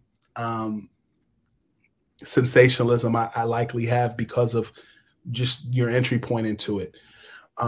As it relates to the game that I enjoy as a professional, I started in the 90s working in 97 with the Nets and doing radio, but I think that the era that we're in now, I enjoy because I am in the thick of it and I'm a working professional. And a lot of these players now are old enough to be my younger brother. And there's just a level of relatability and mutual respect that we have for one another. I like the fact that when I look at today's game, there are guys in the 90s that I enjoyed watching and who I consider friends that I think would dominate in today's NBA, and to have conversations with those specific players like Harrington or Tim Thomas or Anthony Walker, who would kill it in today's era. It's interesting to see how they play how they view the game from their lens, having played in the 90s and the 2000s. But also, it's cool to talk to a guy like Draymond Green, who shared with me during the NBA Finals when I worked my first NBA Finals this summer, and it was everything that I've always dreamed of as a kid. But talking to Draymond Green and him telling me that some of the guys that he enjoyed watching were the very players that I enjoyed watching, and he wasn't even, we're not even the same age, but he went on YouTube and he watched the Anthony Masons, he watched the Charles Oakleys, he watched the Antoine Walkers. So I feel like ultimately, I feel like it's a circular moment. Even if I'm not saying that the 90s is what I enjoy, I feel like if it wasn't for the 90s, if it wasn't for the 80s or the 70s, there would be no 2022. I think there's so much from the greats and add to the current. So it kind of goes back to my initial premise. I love basketball. Right. Yeah, Antoine would kill in this era because he's being a stretch forward, can shoot. He would kill in this era. So, but hey, appreciate y'all. Appreciate you, show. Respect, brother. Respect, man. Hey, BJ, stay right there. We give my boy the one and only Mr. Maz. This is my boy right here. Hey, what's up, you guys, man? Hey, Scoop, man. First and foremost, man, I just appreciate your the way you speak, the way you communicate. That's refreshing as a reporter. When you talk, man, it's like your words speak volume, and I can tell that you come from a good place. And the main thing is what you always said, from my point of view, which means that you take accountability. So I like that about you, man. So listen, man, I'm a diehard Rockets fan, right? I kind of want to ask you about Kobe being Bryant, but then I'll pass on that. You can. What you want? Okay, cool, man. Okay, so then 2 questions then. Can you talk about the late 2000 Rockets when they had Yao, Artest, Shane, Carl Landry? You had Aaron Brooks. How dominant was that team? And my main question is, how dominant was Yao Ming? because he's a big guy who kind of gets overlooked. But from a skill set standpoint, he had everything you wanted in a big guy, right? And then my second question was, can you just give a quick story where you saw Kobe Bean Bryant up close and personal, and you were like, this don't make no sense. Like, this dude is amazing. I mean, why is Kobe Bryant overlooked? I mean, why are we putting guys at MJ and they just leapfrog Kobe Bean Bryant? I can't comprehend that. So I guess, I mean, that's what I'm asking you. So you asked a lot. So I'm sorry. My bad. Stop apologizing. I'm going to answer every single question. So the first question was about Aaron Brooks, Yao Ming, Ron Artest. What I can say specifically to that is Yao Ming, I'll speak to that. I feel like Yao Ming is in a situation that's similar to like Bobo and Kristaps Porzingis. And hear me out. Sometimes you just tall as shit. And you don't always, even though you're tall, you have to grow into that from a basketball perspective. I feel like the transition from playing in China to playing in the US, that's any adjustment. I mean, for me, like I can think of being the new kid in school. I went to a lot of different schools growing up, and I was always the new kid on the block. And so think about that from a basketball perspective. You got to play with guys who the American game is a lot different than the international game. It's a bigger transition from the international game to the American game than it is from playing AAU or high school basketball than playing in the NBA. I also think that up and down in an 82-game schedule is a lot, not just for Yao, but it was a lot for international people. I think that's why you're hearing people discuss that now with people discussing shortening the seasons. I also just think that people put a lot of pressure on Yao competing with Shaq. And looking back on Shaq and his whole, it felt like when Shaq and Yao were going, when they were pitting those two against each other, the NBA is the big storytelling machine, the big this versus this. It's like Zangief versus Guile, right? It feels like the Russian guy and Rocky versus Apollo Creed. It's always versus. And I feel like Shaq and Yao just had two different styles of play. And I feel like with Aaron Brooks and Metta World Peace, I mean, I know Metta has often talked about his time in Houston and has always spoken reverently about it. I just think, if I'm not mistaken, wasn't that just Kobe's time? Well, Scoot B, I mean, I recall before Yao broke his foot in Game 3, when Kobe got Pau Gasol that first year, you know, Houston took Game 1, right? And then it went 7 games, and Yao broke his foot, and then that ruined everything. Right. And then in that Game 7, you saw Kobe's greatness, you know, come to fruition. Can you transition into Kobe? Give a moment where you saw him up close and personal, and just can you talk about the skill set, the footwork, you know, the left hand, right hand, the mid range, everything. So a couple things. One, Kobe is an alum of Lower Merion High School. I went to school literally down the street from. I went to college, literally about 10 minutes from Lower Merion on the main line. So I went to college with people who were alum of Lower Merion, and the first thing that stood out to me about that school was hearing stories about Kobe and what time he got to school in the morning to work out, and how much of a grown man he was at 17 and 18, and he realized his potential. That's one. Two, I actually spent time with his father in Dallas, Texas, back in 2014. I was at a basketball exposure program in Dallas, and Jelly's hotel room was right across the hall from my hotel room. And I would just be knocking on his door or riding in the car headed to the gym, and I was just a sponge. Like, Jelly told me about this time that so I don't know if you know this. One thing that Kobe and his dad have in common are Del Harris coached Jelly in Houston, and Del Harris coached Kobe in LA. Mm-hmm. And Jelly told me about a time that he came to LA to check on Kobe, and Del Harris pulled him to the side and said, "Y'all both have something in common." He said, "What?" "Y'all both hard-headed." Right. And that kind of stood out to me because it's there's a like father like son dynamic more than you realize.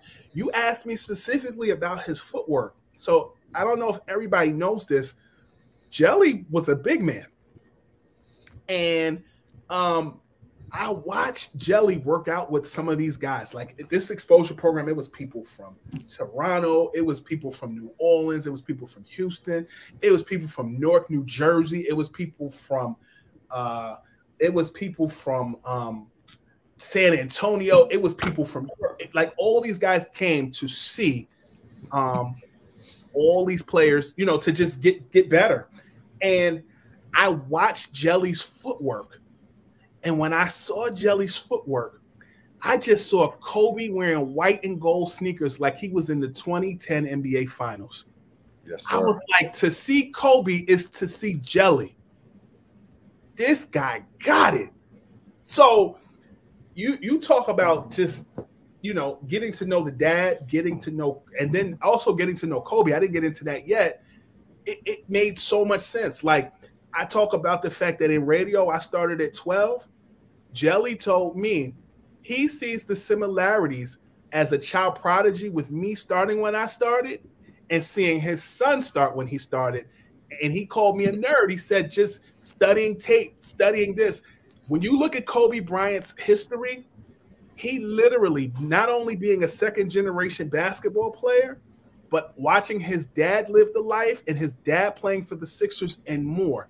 He was the independent study on what it took to not only be better than your dad, but also to be an elite basketball player because he studied the European game. He watched his dad play, and he was put in position to see the Magics, to see the Dr. J's, to see the Michaels, to watch tape of Isaiah, to watch tape of Larry Bird, to watch tape of Magic. Like he basically had the ability to learn the game before he even played the game. So by the time he got on the court, he was going at everybody because he watched their tape and watched their moves. He is the bookworm, but he's also not only the academic, but he's the practitioner. And so I think just all of those things, just being around his dad, I learned a lot. My fondest memory of Kobe, two I have, if I may. One, I started in radio, as I told you, at 12 doing radio for the Nets. I had a show on New York radio. And my mom, my late mom, she I was at school. I stepped out to go to the nurse's office to call my mom. And she said, Brandon, if you call this house one more time, you're not going to the Lakers game tonight. Right? So I hit *67 to block the number. And I call her back. Hello? And I hung up. So I get home. I'm like, come on, Mom, you ready to go? She said, to what? I said, to the Nets Lakers game. She said, you're not going. I said, why? She said, it's because you pressed *67 to call the house one more time. I'm not stupid. I didn't get a chance to see Shaq and Kobe play that night because I was playing on the phone, right? I did get a chance later in life to get to know Kobe, and my fondest memory of him was in 2016, his last All-Star game in Toronto. And if you remember, a week or so prior to that, Peyton Manning and the Broncos won that Super Bowl. And I asked Kobe, would it be cool to ride out into the sunset, similar to the way that Peyton Manning did it? He goes, I called him an elder statesman. He said, that's not elder statesman. It would have been great to ride out into the sunset like that. He goes, and then he pauses. He goes, but I've also won to the tune of this many championships. I've done this, I've done that. So, you know, I'm glad that I was able to take the glad with the good with the bad. But, you know, ultimately, you know, I did what I needed to do. And he closed out that year scoring that mega points against, you know, the Utah Jazz. I think for Kobe, one of the main reason why people are closing the gap between he and LeBron, meaning LeBron and Michael, is because Kobe is not here, God rest the dead, to defend himself. I think that LeBron is this hear me out when I say this, because y'all gonna take this and run. For this era, LeBron is the Michael Jordan of this era. He's not Michael Jordan. He is the face of the league. And because he's the face of the league, and because Michael was the face of the league back then, people are going to easily compare. LeBron is still active. Michael was the GOAT for that era. Kobe is not here to defend himself. I got one last point, short time, and I promise, bro, I'll be fast. Scoot B, man, my passion was radio. I mean, I eat, sleep, drink, sports radio, right? And so I'm in Sacramento, and so I used to go on this KXTK 1140 for the Sacramento Kings flagship station. Doug Christie, Grant Napier, Damian Barley, and I learned quick that it's hard to be yourself and be authentic because sometimes they want to push a certain narrative. They would send me emails saying, we're talking about this today. And of course, me being young and hard-headed, when I go live on the air and the FCC airways, I just go, all the way. I just let loose. And so my last question, and then I'm going to let Showtime move on. How do you still be authentic and get your point across and have an opinion and not be persuaded, with a popular opinion as a reporter? Because sometimes, look, can we be honest? Some reporters have agendas, they have narratives, they have friendships, and it gets in the way of the reporting. To me, you give off a very authentic vibe, and so I appreciate that. How do you stay true to that moving forward? Don't be afraid to be the conductor in a classical orchestra and turn your back to the crowd. What am I saying?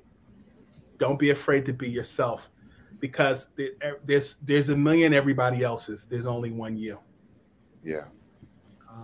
And I think that comes with developing a style. Like, I'll be honest with you. I'm not who I'm supposed to be yet. I still got a lot of work to do, but I know who I am. But the one thing that stays consistent in everything that I've said to you in this conversation, whether you love me, you hate me, you come on here and to go in the comments to troll me. The one thing that has been constant and authentic throughout is that I have a love for basketball. I have a love for the state of New Jersey. I have a love for the city of New York. And I have a love for culture. And let that be seen through and through. But you also have to do the work to be respected locally. And I think that writing, as much as people want to be on TV and as much as people want to be heard on radio, you still got to be a good writer if you hope to attribute those things. And so I think that if you attach yourself to your local market and you build your stuff up, that will become national. I'll say this to you and I'll finish. I graduated grad school in 2011. And as I mentioned previously, just telling my story, I lived in my grandmother's basement. And ultimately, I freelanced at about 10 to 12 different publications. I had a food stamp card in my back pocket. And when I could get work as an adjunct professor, I did, and I was collecting unemployment. But ultimately, I attached myself to local markets, and that was attaching myself to certain people who were success stories and covering Jabril Peppers, who's now on the Giants, when he was in high school, before he went to Michigan. And, when he was in high school, I covered him on the local level at the East Orange Record newspaper. I covered Kyrie Irving before LeBron came back to Cleveland at the West Orange Chronicle. None of those newspapers could get in touch with him, but I could. And what ended up happening was the more and more I got those clips, I was able to pitch to bigger stories and bigger publications. It's not a magic that gets done, but it's utilizing what you have to get to where you want to be. And it's a process. Well, I salute you, man, and I appreciate you taking your time out, showing Showtime love, man, showing myself love, just having an old-fashioned basketball conversation, man. I mean, I could do this shit all day, Scoot, man. I love it, bro. Thank you, man. Thank you. I appreciate that. Hey, man, we're gonna get two more. No problem. I'm with it. Oh, he got my brother right here.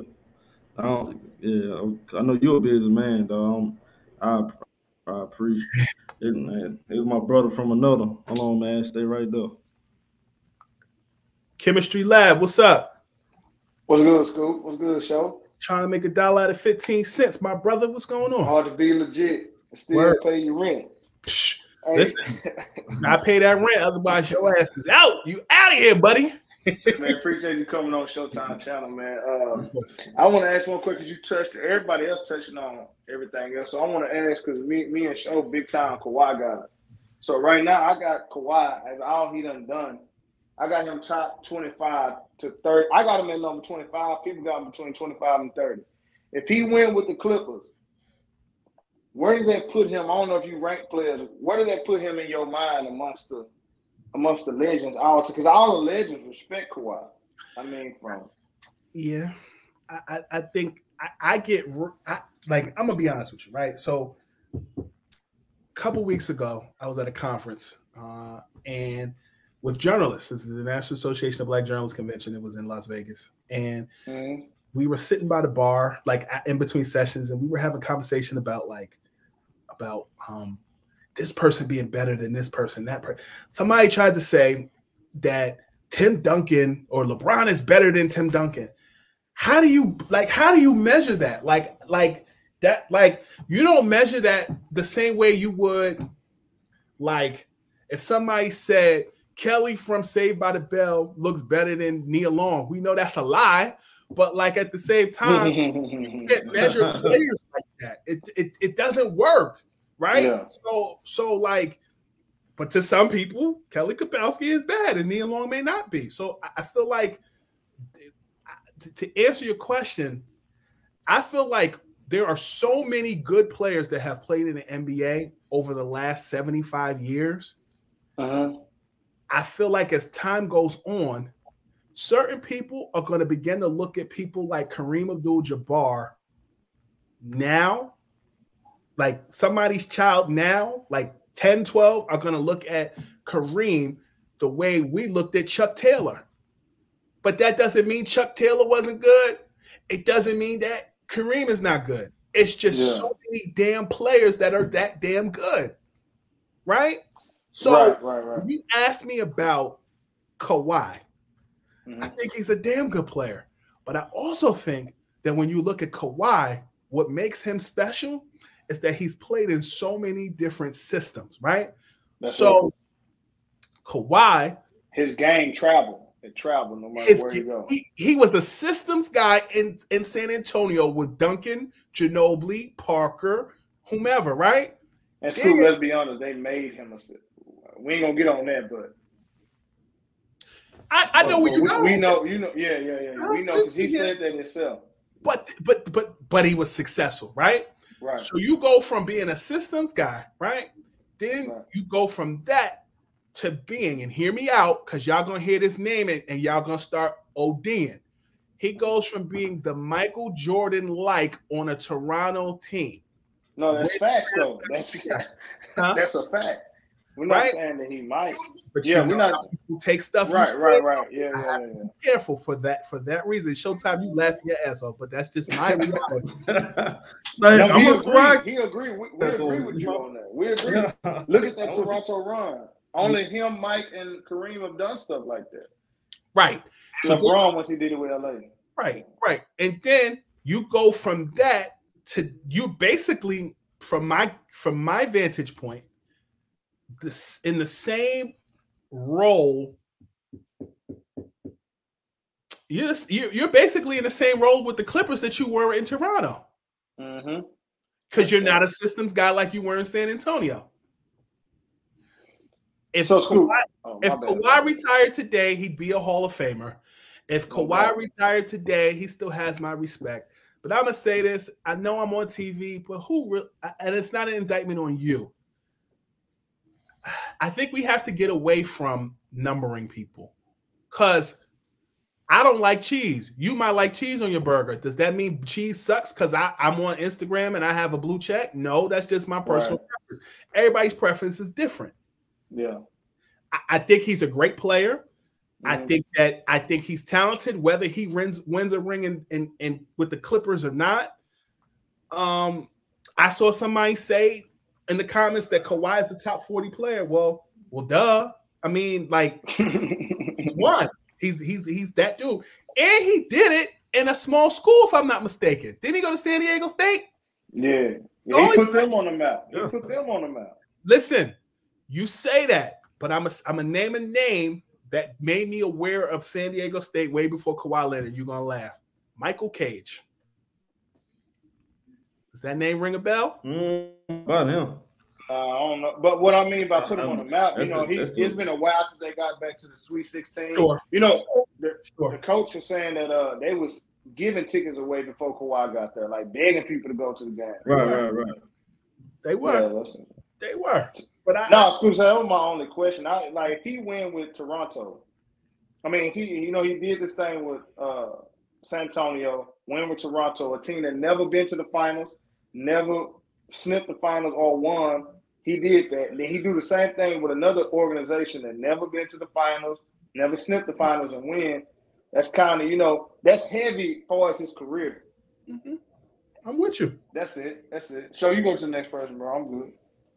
Appreciate it, man, Scoop. Brother, pleasure. Go ahead. Thank you for supporting. Yep. No doubt. Hey, what up, Priest? What's your take on this? I mean, I'm sorry. I'm so used to saying that. What's your question?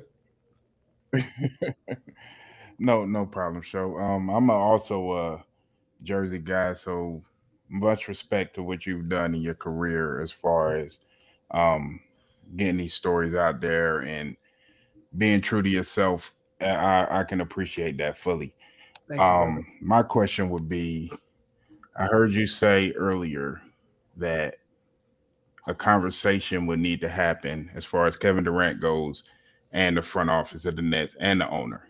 Mm-hmm. In your opinion, do you believe that conversation takes place prior to, I guess, training camp, or how do you see that going? Yes, I see them having a conversation. I still see Kevin Durant showing up for training camp. When that conversation will take place, I would imagine that, if I'm not mistaken, training camp, I think it's training camp immediate day. I think it's like the 26th of September, and then training camp starts the 27th. I think that's the number that I got. Don't quote me on that, but I believe that is the case. I would imagine that that conversation would happen somewhere in the 20s or sooner. I just you don't just leave your milk out sitting, you refrigerate it. And, you know, ultimately I think that those conversations are going to need to take place rather soon. Because here's the thing, right? So you didn't ask me this, but I'm going to say this. I think what spoiled the Nets' season last season was that media day where Kyrie could not participate because he didn't get the jab, and it was a recipe for disaster from the start. I would want to circumvent that so that you don't repeat itself going into year two. So I would imagine that conversation in the next month or so would happen. Thank you. That's all I had. You stay right there, Priest. One more question. My boy G Money, aka GE. Salute, Show. This is by far one of the greatest, episodes, bro. You know what I'm saying? So thank you for always keeping it real. Thank you for bringing us great content and, sharing your platform with like-minded people. So thank everybody on the panel. Everybody asked great questions. You know what I'm saying? This has been, just so refreshing. And last but not least, thank you, Scooby. You know what I'm saying? I don't know, to be honest, I don't know too much about you, but you know what I'm saying, based off what everybody been coming in and saying about you, I just want to salute you and thank you for everything that you provide, you know what I'm saying, in your realm, you feel me, as far as media. Thank you, brother. You get us though. So salute to you, brother. Yes, sir. You got a question? What's up? I got a question. Talk to me. You know I got a question. Straight up, hey, I'm from the Bay, man. You know what I'm saying? So I'm a Warrior fan. Hey, you know what I mean? Area. You already know. Yes, sir. But I want to ask you about this Draymond thing. What's your personal opinion? What's the chatter around you and other, media personnel? What do they think about Draymond and his chances of making it to the Hall of Fame? Like, what's the talk? Or what's your personal opinion? It's a mixed bag. It's funny you mentioned while I'm talking to you, Kendrick Perkins just texted me. The two of them have had issues in the past, but the one thing you can't deny about Draymond is his impact on a team. I hope that I don't offend anybody by saying this, but Draymond plays his brown skin role on a high yellow Warriors team to perfection. But I've heard people say, and I'll name names specifically because they've said it on the record. John Starks, for example, has shared on my podcast, Scoopy Radio, that he doesn't feel like Draymond would be effective in today's NBA, and I think that's where a lot of times people that are in the 90s get kind of old headish with the new generation because it's all a shoulda, coulda, woulda conversation. Mm-hmm. I think that Draymond for the Warriors in years past was the catalyst for pushing them to the next level. And I'm even willing to add that the very thing that Kevin Durant left in free agency with a player of Draymond's magnitude vocally, some argue is what he misses in Brooklyn. But I also think that with Draymond, even though he wasn't effective at the beginning of the finals, I think in the end, he contributed when it counted. Exactly. And I will say this without any hate, just a blanket statement. There are people who are in the Hall of Fame today based upon it being a country club and based upon it being a popularity contest. And there are people who deserve to be in the Hall of Fame who are not for the same reason, for the opposite reason. Exactly. And I think that people look at basketball from highlights, snippets, and clips, not for the full body of work. Right. And I'll give this example, right? So Robert Horry hit big shots in the finals and won multiple championships. Draymond Green has put up 20 and 30-point games in the finals as a starter. Statistically, Draymond Green matters more and his impact is there. People act like Robert Horry didn't get busy in Houston. People forget that. Like, Robert Horry was on the cover of the first NBA Live ever. Yes. It was like 95, right? 94, 95. Yes. Yeah. Like, you can't judge people based off of snippets and clips and their podcast, right? Another example, I use this opportunity to mention my brother, Stephon Marbury. Stephon Marbury was successful in high school. He got game was based off of his life. NBA career to some people was questionable, but let's not act like statistically he wasn't putting up Oscar Robertson numbers, right? Most definitely. Then, okay, fine. He's not in the NBA anymore. The dude has 2 statues in China. Becomes Michael Jordan over there. But you vote Yao Ming in who didn't put up Stephon Marbury numbers. In the longevity, and he had a short career. Come on, B. Something ain't right. Some don't. Yeah, that's what I say, man. However, basketball is not just an NBA. The Hall of Fame is not just NBA. It's your contribution to the game of basketball. And so while I say that about Yao Ming, his impact to basketball was the Chinese expansion.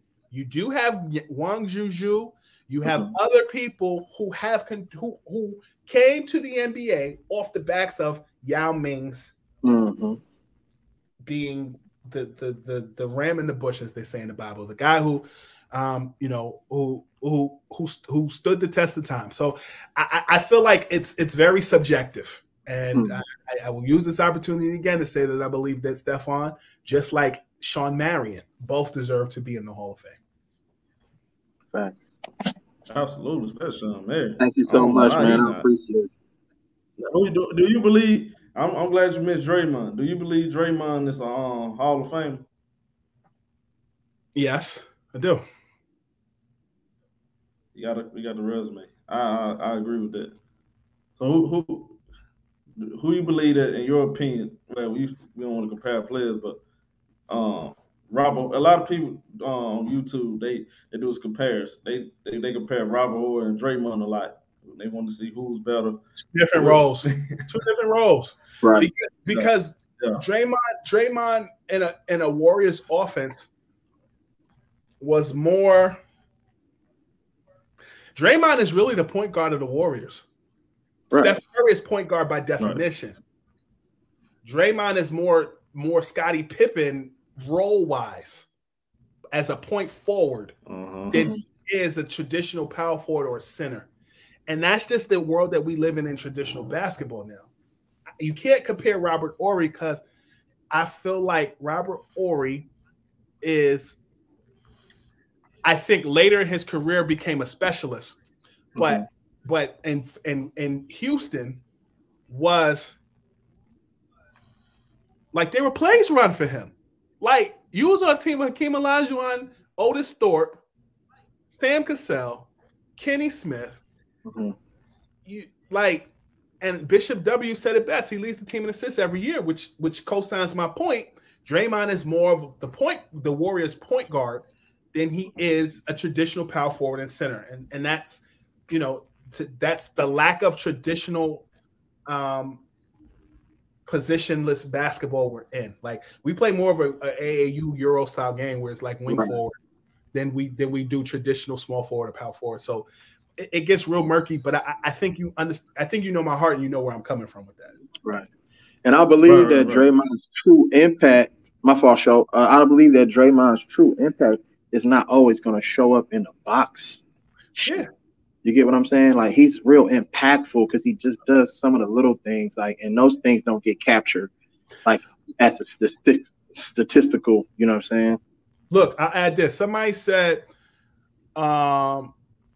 two things that stood out. Anyone who don't understand how Draymond impacts winning on both ends, you don't know. You can't know ball, period.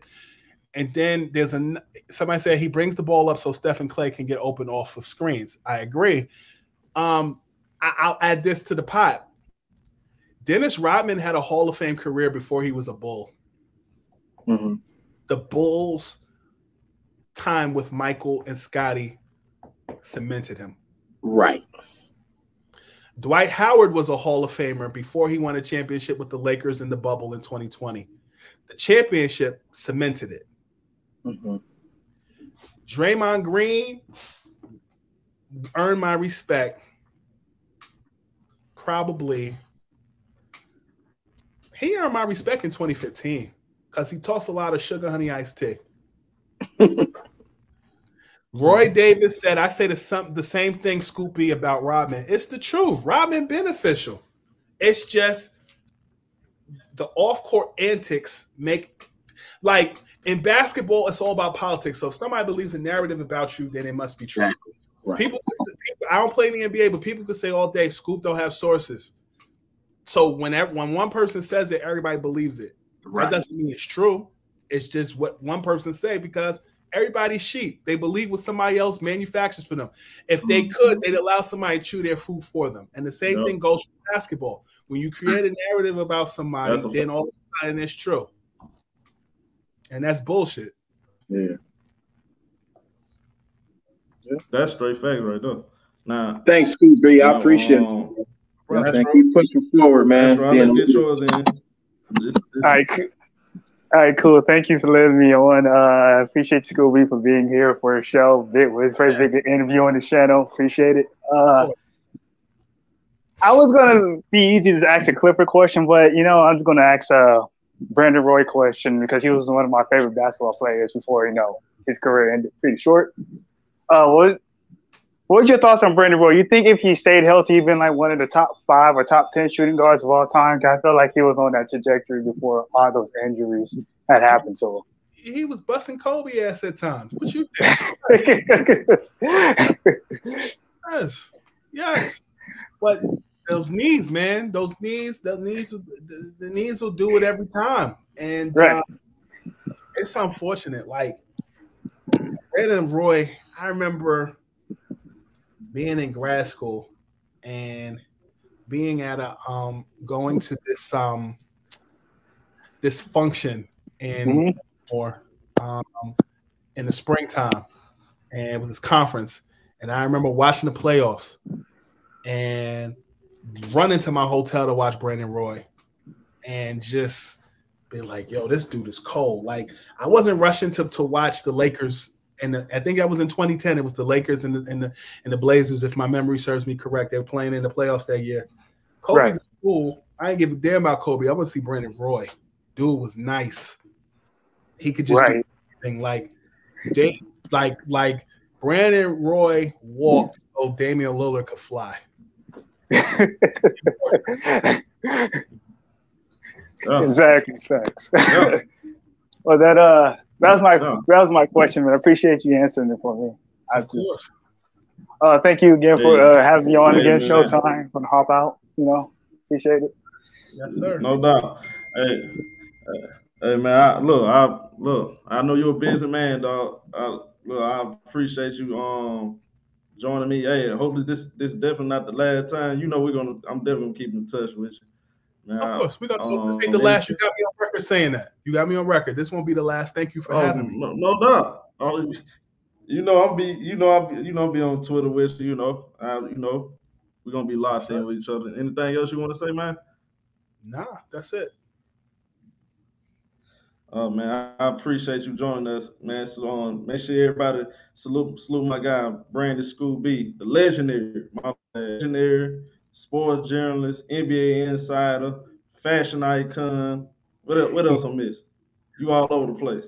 Hey man, I'm just Brandon Katrina's son, man. I'm appreciative, for giving me the opportunity to be myself, and keep up the great work on your part, man. I appreciate you. And the bag done gone up because Showtime got Scoop B. The bag done gone up now. So keep doing your thing, brother. Hey man, yeah, definitely gonna get you on, man. Again, I appreciate you, man. We'll definitely keep in touch, man. All right, brother. I'll talk to you soon. All right, Later. Let me get okay, man. Let me get my boy. Y'all in here? Maz. Yeah, we in here, bro. I'm in here, big dog. Yeah, awesome show, I'll bro. Drop the link awesome there, show. Get y'all take I appreciate that. Well, the take was just my take was just it don't get no more authentic than that. I mean, we talk about and we preach old-fashioned journalism. I mean, we just saw it. You feel me? He took accountability. He always made a point to say, this is coming from me. I respect that type of shit, man. And the dude sat here and answered every fucking question we asked. Every question we asked, he fucking answered. Absolutely. I mean, dude, bro. Just thanks, bro. Good shit, bro. Good shit, man. Man, God is good, my boy. All the time, all the fucking time. All the time. Man, this. Hey, look, we just getting started, man. The School B is official. I should have told him to promote. I forgot to ask him to promote his platform. Make sure y'all follow him on Twitter.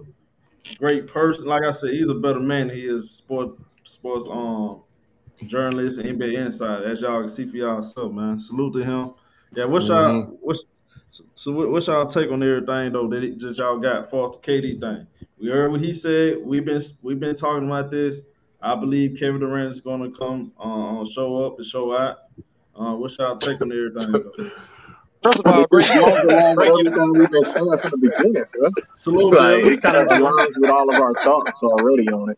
Most of today's price is not yesterday's price, bro. Y'all heard what he said. I ain't said. He said today's price, well, guys, refund season. That's what it is. Yeah. I mean, he's locked in. He's right there in the tri-star area. So when he speaks volumes, and he said it with conviction. And again, it's his opinion, but his opinion holds more weight because he's close to that team and that franchise. He's connected to more sources than we are. And so what he said was, for the Nets to trade KD, it's going to take a haul. And he pretty much said that's not going to happen. It could happen, but it's not going to happen. He would be in Brooklyn playing for the Brooklyn Nets You know what I'm saying? At media along day. with Kyrie Irving. Right. I mean, and then he said Kyrie wants to be there. I mean, bro, what are we talking about, man? Like Kyrie never came out and said he wanted to be a Laker. So. Hey, man. All narratives are killed. They can't come back for this. Nobody can. Man, they can't say shit about this shit no more. How They you gonna discredit somebody close to the I advise all the niggas that going against it. Man, y'all just better shut the fuck up and let it play out, man. Just let it play out. I appreciate just let it play out. Just let it play out. That's right, Herm. But let me take a moment and say this though. Salute to every single last one of y'all that come in every day, support me. Salute to all of y'all that always hit the like button, you subscribe, you donate. It ain't just me to put in the work. Y'all make the show too. I just wanted to keep reminding y'all that. Oh, for sure, man. We support you, man. Just getting started. We support you, man. You know that. Love. Yeah, but y'all keep going though. Like my thing is this, like gathering what I heard yesterday, and with him saying that kind of confirmed like what I've been saying, what I've been thinking anyway. I don't look at Kevin Durant as a guy that's gonna sit out training camp. I don't see it. Looking at him, what he's saying on Twitter, he just don't seem like a guy that's gonna say, "Nah, I ain't showing up for training camp." He's not Braun. He's not LeBron or someone like that would purposely sit out, is what you're saying. Like, huh? No, I don't think LeBron would sit out. Yeah. I don't think LeBron ain't gonna do that. LeBron, my mistake. He's not Kyrie. He's not Kyrie. Now, LeBron, the ultimate professional. Kyrie didn't sit out either. What are you talking about? Yeah, he gonna come to work. LeBron gonna come to work now. No, wait. What do you mean Kyrie didn't start? He missed the whole season because he refused to take the vaccine. What are you talking about? He didn't miss no whole season. He didn't miss no whole season, man. What are you talking about? Are you okay, bro? He played every game. He what full season did he miss, bro, because of the vaccine? Oh, wait, like what year was this? The 2022. Are you okay, bro? Ask him again, man. He played, bro. What are you talking about? Nah. He missed a lot of the season, but he came back and played. How you like your money, Showtime? Stop it, man. How you like your money? All last quarter of the season.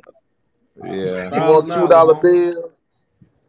Blue cheese and $1,000 on the Yeah, side. that KD carried to the Lakers. Yeah, that's not happening. KD ain't gonna sit out because he loves basketball too much. A lot of these guys just love to play the game, bro. Now, if we're talking about mindset on the court, that's different. But as far as just playing, it's their therapy. It's their escape from real life, bro. A lot of these, he ain't gonna miss. He wanted to play so bad. He was so mad that he missed all that time with the Achilles injury. And you see how bad he came back when he came back to the Warriors. He was already on a torn motherfucking Achilles when he tore his shit against the Rockets, in my opinion. But he came back in the finals because he loved the game. Isn't it talk? If he plays, do you guys believe all these rumors that said that he doesn't want to play with like Steve Nash or anything like that, or is that just BS from the media? You guys think? Just heard, a little bit of that could be true, and some of it could be, blown out the proportion. Both. You never know. I even know. Look, I know this though, bro. I know this. Players don't like the man, Steve Nash, right? Again, like I told y'all yesterday, I won't be surprised. They ain't gonna just fire him like this. I see them going to this is my opinion. I see them going to the season.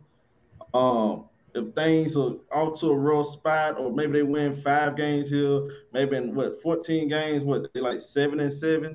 I think that's one way you can, a right PR move to say, you know what, we should be better than this. We need another head coach.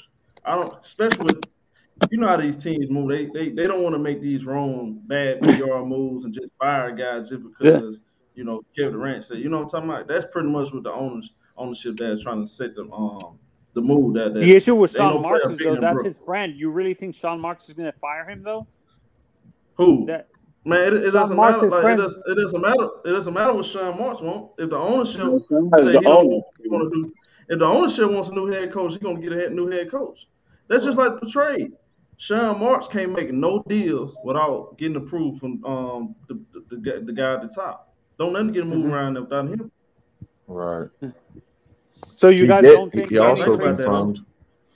He also confirmed that Kevin Durant didn't like some of the personnel moves that were made around the team. So I'm glad he did say that. You know what I'm saying? So, as well. Yeah, he did confirm that. as well as Yeah, Harden leaving. Man. but guess what though? Guess what though? We've been coming on here telling you, salute the trap with me, Hearn, Mass, BX, most of us on here. I mean the whole panel really. We've been right on point with this stuff. And as of August 16th, there is no trade out there that's realistic going to happen. Pelicans just came out and said they're not giving up Brandon Ingram. So I mean, what's the next move? So you can cancel that. Now y'all heard the only way this. When did that come out? I got it right here. Where is it? Because I heard that shit like a month ago, bro. But the Pelicans. Man, the only way a trade happens with KD is if it's a 3-team. Honestly, the only way it happens if there's a 3-team trade. That's the only way it happens, and there's never been a 3-team trade in general in the NBA. Am I correct? Rarely. At this level with superstars. Like yeah, man. We just saw last year. BX, how you like your earn? BX, how you like that money, BX? We saw it with Hardy. Crispy. No. What I'm talking about with two great players. Like it happened with maybe decent players. Like BX. What I'm talking about is it happened with this dude's a all over the great place. player. It happened with the 3-team trade. Happened with a great player and maybe 2 good players, but not two players at the same level, or maybe a player below. Is what I'm saying. Jaylen Brown is a great player and stuff like that. It's never happened with a superstar and a great player in the same. Yeah, trade. it's a long shot, bro. It's a I mean that type of shit doesn't happen. That's why it's a long shot for K to be moved. That's all it is, man. It's a long shot. They franchise player. Yeah. That's all we've been trying to tell y'all, man. Oh yeah, so yeah, man. So what you got? 1,001 coming to you, huh? Hey, man, it's just over, man. That's all I was saying, man. It's over, man. These niggas. They gonna try to spin it, bro. Don't worry. They're gonna try to spin it and try to come from a different angle and say, you know what I'm saying? But that shit don't work on us, man. Ain't gonna be gonna be new information then. New information. Well, again, I ain't gonna come with some bullshit. Well, new information means a response. Sounds like a what? Refund to me. It sure do, bro. Hey, merchandise is coming. I'm gonna be working on that along with other. Hey, Showtime, you need a copywriter though. You need a copywriter. Hey, Show, what website you using, bro, for your merch? Hey, y'all got a suggestion? Hit me up. Hook me up. Nah, he need a copyright that refund season though. I use that Teespring, Show. You can put your stuff on there, and then you really ain't got to pay for it. You know what I'm saying? You just set your prices at what you want it to, because they're going to get their money from the jump when there was somebody to buy it. You know what I'm saying? According to how much you charge, is what your profit going to be. You know what I'm saying? I use that. I use that. What up, BX? Man, BX, but hey, we been on point, my boy. We been on point, my boy. Yeah, I know. Salute, Show. Yeah, I'm not surprised. BX ain't worried about shit, man. We like, Hey, BX, you stressed? Hey, BX, you stressing over there, homie? You all right? Nah, not a care in the world, nigga. Walking around fucking flip flops, nigga. Hey, and a fanny pack, and a fanny pack on. He all right, long as Elder don't come in here. Nigga, stop it, bro. He got a fanny pack on with some lashes. Hey, Ghost Town, where you at, Ghost Town? Where you at, Ghost? Uncle Ghost, where you at, man? Hey, yeah, Ghost been missing, ain't he? I got y'all the football. Hey, I got Joe, y'all. Look, like I said, go ahead. Y'all just like I man. said, yeah, you know what I mean. Just like I said, everything he was saying, he been. Oh, there you go. There you go. That's Ghost. That's Ghost. Hey, salute, Ghost Town. Ghost. What's up? What you got to say, man? That's what you got to say, No, we like Ghost just gonna be real about it. Ghost Town ain't said nothing been definitely gonna happen. No, Ghost my guy. I don't look here, bro. I don't care about. Look, I don't care about the bad. Ghost Town is my guy, though. I don't care. Ghost Town, a real one, man. Well, by the way, Joe, that was a hell of an interview, bro. I really enjoyed it, man. That got me through the rest of this I little boring appreciate ass day. That was pretty good. It was good stuff though. You said boring day. Man, I feel you That guys. goes ain't for made it glad on I that, Ugg for as I'm, hell, man. I'm glad I was able to give y'all a bang for y'all buck, man. What's your It take on was great everything, for the Ghost? platform. Man, I like everything he was talking about, man. He was very informative, very informative. He touched on everything, like Ma said. He didn't hold back anything. He didn't play. He ain't played too political. You know, his answers were not I wouldn't say too PC. I mean, he kept it straight down the middle without offending anybody. So Right. I like this dude, man. He was pretty good. Actually, that was my first time really ever hearing him, speak like that. I've read some of the stuff he's written, but I've never really saw him and heard from him. I got Sirius XM, so I be listening to him a lot of on the interviews. Hey, Ghost. I've been kind of Hey, catching Ghost. on We got PBA. to support the brother more though, instead of listening to these Roges and Windhorse and stuff all the time, man. Brothers like that, man. We gotta appreciate them while we got. That's true. Yeah, It's he a not New that- York writer, man. I got problems with New York writers because they cheated Braun back in the day. So Oh, I ain't really, Go time. you know. Go time. The man. Go time. Guess what he got Come on, LeBron go. at? I heard him. He said he had the man The number same 2. place I got LeBron. So what is the problem, Ghost? No. I'm saying not just him. The New York writers, man, they be biased because they stole that damn unanimous MVP vote from Braun. He should have been the first one to He's get it. not biased. Come on. Y'all thought I forgot about that one. You can't put that on He School should B be. though. Come on. He should Nah, be all right, number but one. But you go. got to think Hey, about it, Ghost. He should be number one, Michael but that's Jordan ain't another never story won a for another unanimous day. MVP. And that's LeBron, and it's you're crazy right. that And you know Steph is what? the first one to do it. That's a travesty too, because it should have been one from Shaq, LeBron, and Michael Jordan. Nah, but Ghost, you got to think about what stuff was doing at that time, though, bro. Niggas ain't never seen that like that. Man, The way he was shooting, how he was shooting, how far he was shooting, bro. It's not taking nothing from Steph. Along with the team record, bro. You got to think about all that. No. It's not taking nothing from Steph. It's just You're saying he you that shouldn't have been the first one he to shouldn't have do been it. the first to do it. Hey, you know who finished second, right?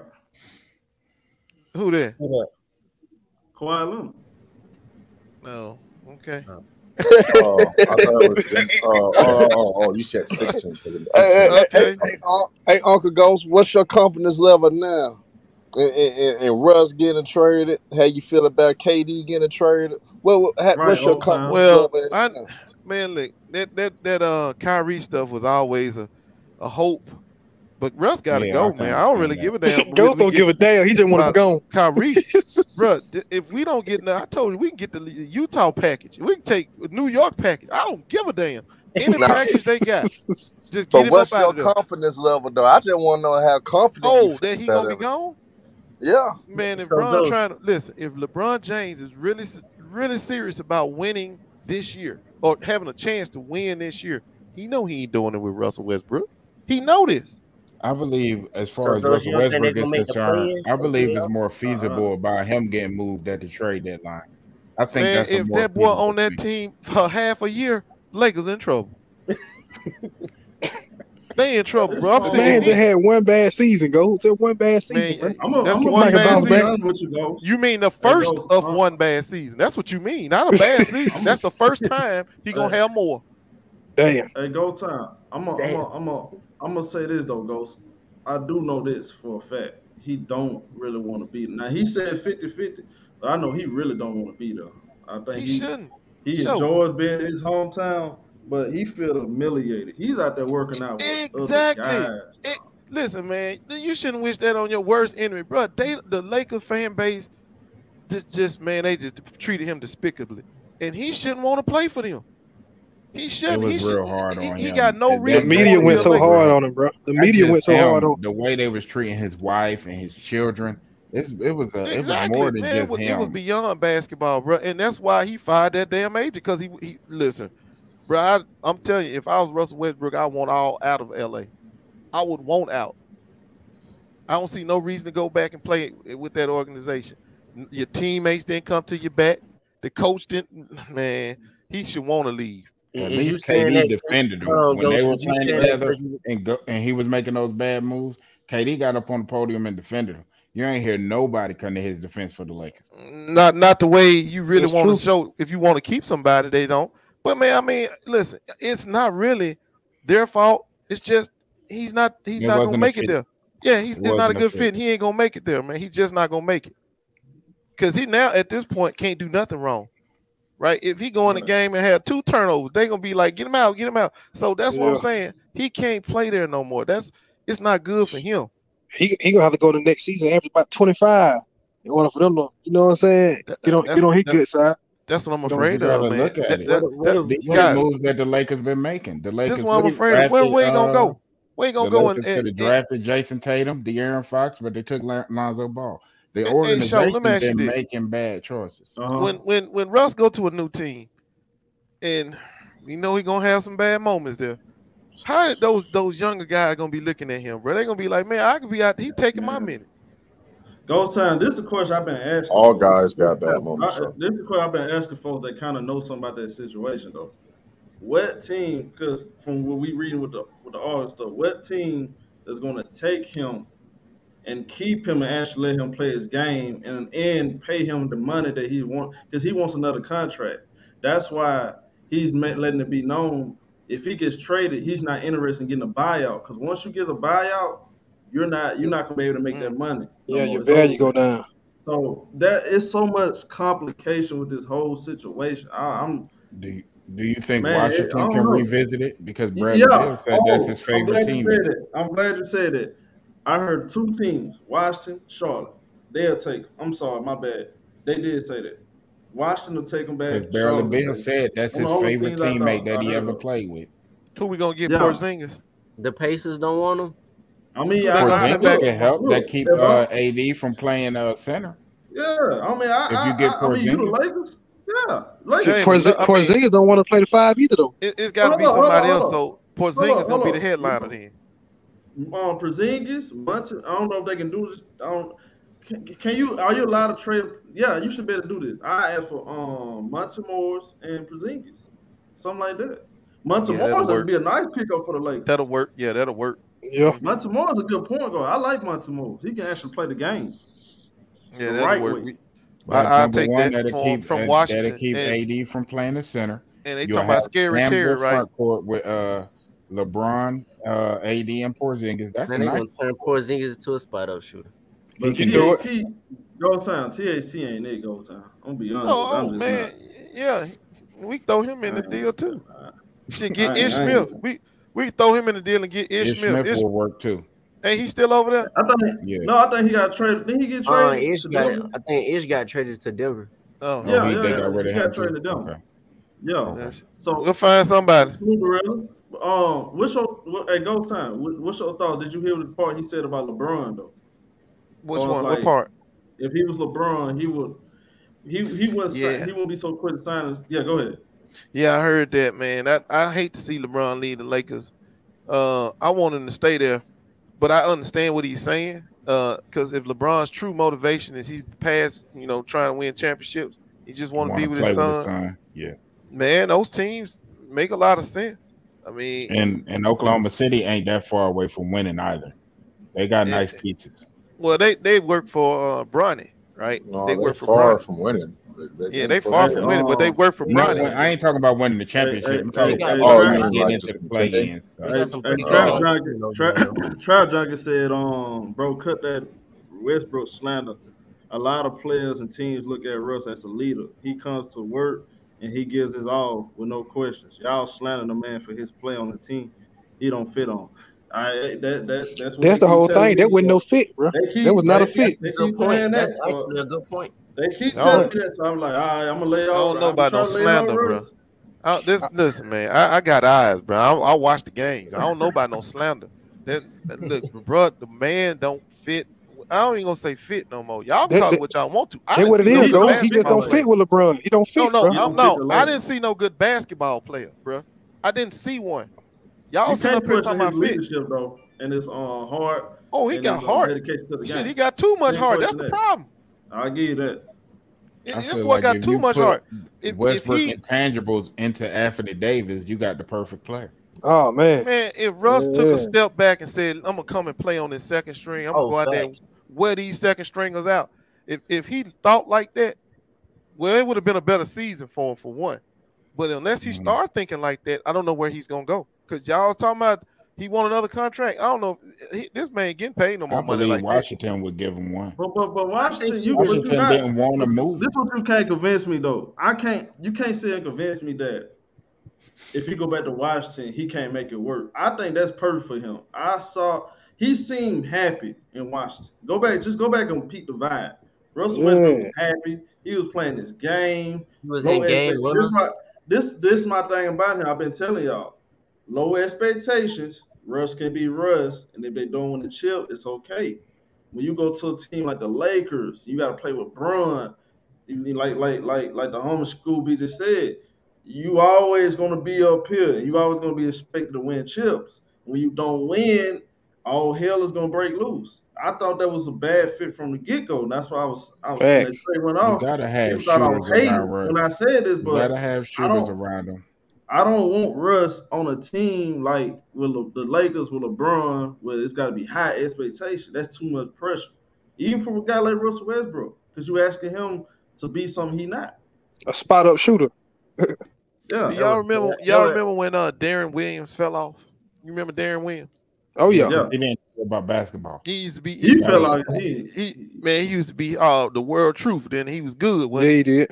And then his ass fell off. Right, and then nobody even see it come. Neither did it. Not caring about basketball. Yeah, no, I ain't gonna say that, Ghost. I ain't gonna say that because he didn't care about basketball. Right. It declined. It was a decline. You saw the decline, but you ain't see. By the time he got to Cleveland, you ain't see that coming. But right, Ghost time. Darren Williams had a lot of question marks inside his name because his work ethic and the situation he had with Jerry Sloan. So he wasn't.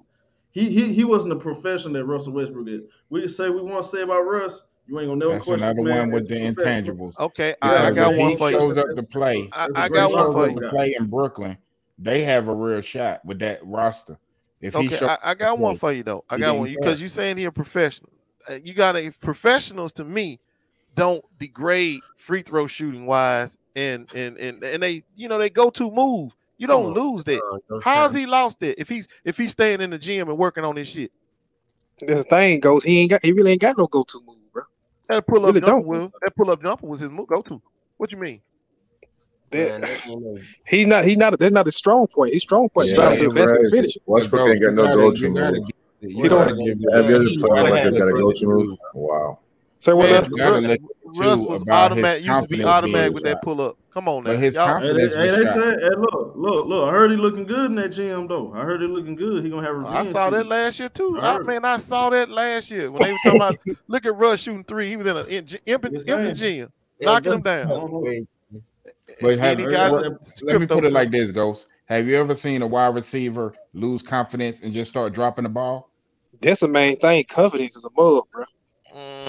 But I believe Russ got confidence though. Running back, start fumbling the ball. He ain't comfortable though. He ain't comfortable because he ain't got the ball in his hand like he used to. He ain't comfortable. Turning the ball over and not playing defense will kill you every fucking time. You had two players last year on the Lakers doing the exact same thing. Russell Westbrook and LeBron James not playing defense and turning that bitch over. Stop this nonsense, man. He just staying fast though, bro. This is crazy, bro. Man's world like Katie and not. It's just facts though, bro. He just play bad, man. Man, you walk around with LeBron hate like you care. And both American guys Express, no defense, man. This shit crazy. Ma, do you walk around with LeBron hate like you carry American Express? You don't leave home without it. I tell you what, man. If my American Express is hate for LeBron, then your hate for Westbrook is the exact same thing, bro. Man, I ain't got no hate for Westbrook. Yeah, bro. you do. Westbrook. I just don't want him on the Lakers. Okay. And I don't want LeBron on the Lakers. Listen, I don't so what that mean? Russell Westbrook. I just know he's not a good basketball player. And I don't want LeBron James on the Lakers. So what that mean? Well, it goes hand in hand. You can't want him on there because he ain't a good basketball player. They both turn the ball over at a high clip, and they both play no defense. Period. Only difference is LeBron scored more consistent. Why are we fucking picking and choosing what guy does what when they both did it? No, ain't no picking and choosing. Russ can't play. What picking and choosing? We know 18, 7, and 8 can't. That's on 16 shots. On 16 shots. 18 and 8 can't. Really? That's crazy. Hey, yo, show. What up? How was they doing my nigga ticket like that yesterday, right?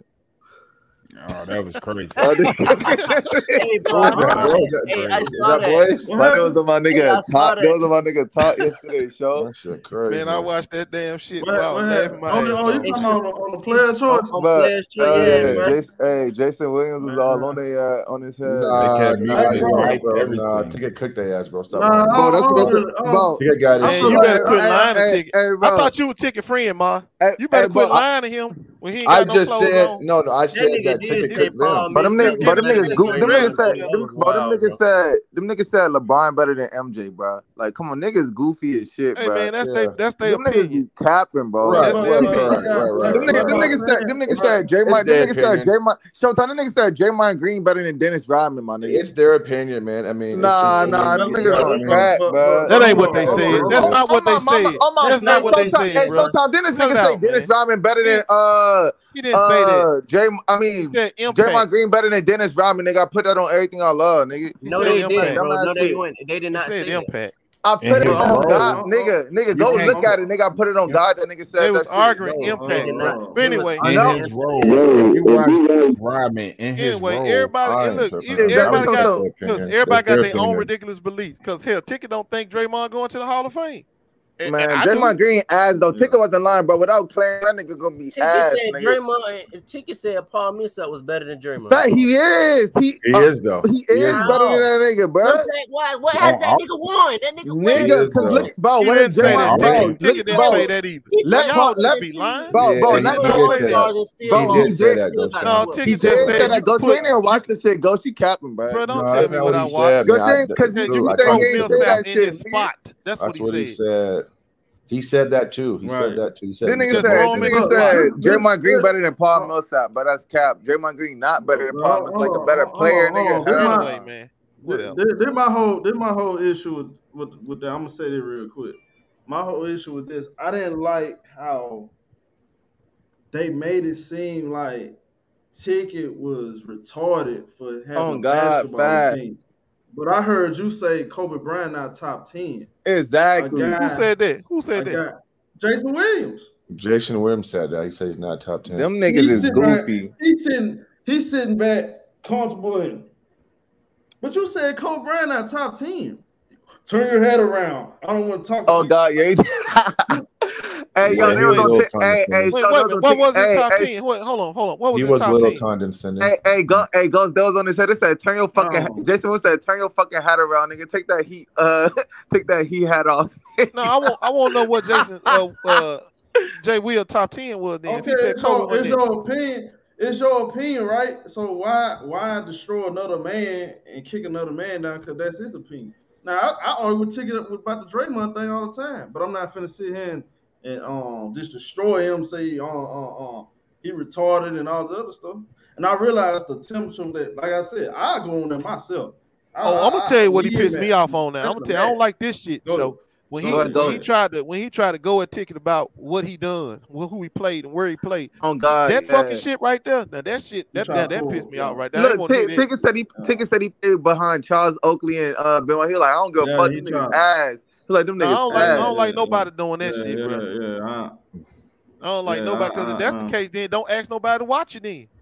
If you don't want to, if only time they watch you and listen and talk is if they play, then don't ask them to watch you. But I don't like when nobody do that. I don't like when nobody do that.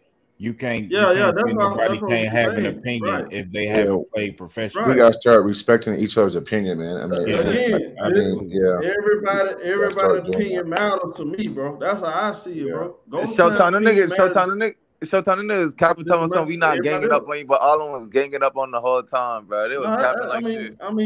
No, they wouldn't. No, they wouldn't, because there was that little white dude in the corner. He was with Ticket. He backed Ticket on MJ being the greatest. He wasn't. He didn't go against that. So all of them went on the same page. That's right. It was like maybe what was his name? The one in the right, upper left, and Jay Will on the right. Now they was on the same. They was going at Ticket. What's his name? Some kind of Chill and Jay Will. Chill Town. Those two was going at. Nigga, the other dude at the bottom and the bottom middle was going at his head too. He was trying to be a moderator. The nigga about the nigga with the nigga about to do. He didn't have it. The nigga at the bottom, bro, was on his ass too, nigga. This This is what I want to see. I want to see my boy Maz come up in there and sit in that chair on either one. Oh, you already know, show nigga. Put me with the best of them. I'm ready, bro. I'm ready. I want Mars. Because you don't get followed. Nah, I want Mars, bro. That's what I want. I want Mars 1-on-1. But this not. But this is the thing though. It's I'm not gonna hate Ghost Town. That made sense. One person made sense when cause look, I got Bron number 2. People gonna disagree with me. Damn, show you chill. To me, but look, I'm not a LeBron fan, and at one point I really didn't like LeBron at all. I didn't like nothing about LeBron, but I grew to appreciate what he have done for the game. I can't get mad at him. This man, late in his career, still dedicated to the game. You know, always putting his all into the game. You don't get that a lot, and that's part of the reason why I got him. Now, do I believe Kobe Bryant's a better basketball player? Yep. Yes. Well, overall, just legacy, accolades, longevity. He's more skilled. He's right up there. He's just not better than Michael Jordan because of those failures, though. You can't ignore what happened. I don't care. See, this is the thing. We killed Jason Tatum. It's funny because some people be picking and choosing. We killed Michael Jordan for losing early in his career, but we give LeBron an excuse. There's no excuse. Okay, y'all said 2011 he was too young. What about 2011? Nigga, 2011 he was not no young. Fuck out. He was like 27. Nigga, fuck out of here. Prime, right? So yeah, but that team was that good though. The Mavs was that good. No, they was not. Stop. Stop that shit, bro. You had 2 top 3 players on your team, but you had Wade and LeBron, nigga. I'm not gonna hear that shit, bro. That nigga was getting cooked by Jason Terry, nigga. Ain't no excuse, nigga. You getting cooked by Jason Terry, nigga. I gotta go out the results, homie. I can't. We can't do all this. Tell them so. Yeah, so facts. The last time I checked, didn't they go up 2-1? Yup. I mean, he went up 2-1 against the Warriors, though. But Coach Town, they was the favorites to win. Exactly, they were the favorites, bro. Stop making excuses, bro. You can't sit here and say, "Oh, man, that was the big 3." Yeah, they was favored to win because I sure wanted them to win. But I mean, the results was in the man. I mean, the Mavericks was good, bro. They ran through everybody. I think we act like they didn't though. When I look at it, Ghost overall as a player, I think Michael Jordan's a better basketball player. Yes, LeBron is bigger. Yes, LeBron's a better passer. I believe Michael Jordan's a better scorer, better defender. He got more accolades than LeBron. I mean, to me, even though LeBron got the longevity, he's gonna beat everybody. He's gonna smoke numbers. Yeah, LeBron gonna be number 1 all along term. You can argue. That's why he's gonna be the best all-around player. That's the dumbest shit. Niggas, because he has a longer career. Michael Jordan had a higher peak, had a better peak. Michael Jordan, but LeBron James performed better for a longer time. If you look at 20 years, how he performed better and he lost 6 NBA finals, bro. Hold on. How he performed better and he lost 6 finals, nigga. Hold on, Blade. Go, but hold on a second. Okay, you said longevity, right? Mm-hmm. LeBron longevity versus Michael Jordan peak. LeBron longevity, 4 rings, 4 MVP, 4 finals. Michael Jordan, this peak, 6 MVP, 6 championships. 5 MVP, 6 Finals MVP, Defensive Player of the Year, 10 scoring titles, more defensive accolades than LeBron James. And he did that 6 years less than LeBron. It's nothing to talk about. 6 years less than. And he played in 20. I mean, man, he played in 28. He played in 14 seasons. Nigga. Hold on, Blaze. He played in 28 NBA series, and from 91 to 98, and went 27-1. And that one never allowed a game. That one loss came versus Orlando Magic when he played 17 games that season. Man, listen. Y'all look, Mike did his thing at his peak, but Mike walked in the gym with the best team. Mike walked in the gym with the best coach. Mike walked in the gym with the best wing defender on the court. Bro, you act like they traded for Scottie Pippen. Michael Jordan made it better, bro. Michael Jordan made his team better. Wasn't the Heat the best team? Wasn't Wade Bosh and LeBron James the best team in 2011? Nigga. What are you talking about? MJ made his team better, nigga. LeBron jumped ship. You know my goddamn nerves as it is now. I don't be wanting to hear that little shit from you all the time. Man, your bitch ass mad as hell right now, nigga. LeBron jumped ship, nigga. Damn, bro. Be quiet. That nigga LeBron jumped ship like a bitch. No, Blaze. Hold on a second. Look, this got to be said too. Michael Jordan leadership rubbed off on the other guys. Fact. Guys wanted to play hard because they didn't want to disappoint Michael Jordan because he was going to hold them accountable. He was the perfect leader. He was the guy that was going to go out there and close the deal when you needed it. Bro, I just can't understand everybody got their own opinion. But me personally, y'all, it's Michael Jordan and it's everybody else. I'm sorry. And I'll put LeBron number 2. I respect that. LeBron number 6, man. LeBron number 6. I can't argue with anybody that believe Michael Jordan is the best player in the world. I can't argue with them. That's what they believe. In the finals, we've never seen MJ not be MJ. We've seen LeBron James not be LeBron James on several occasions. No, you didn't. No, you did not. He got counted up by Kawhi, nigga. I saw him get benched.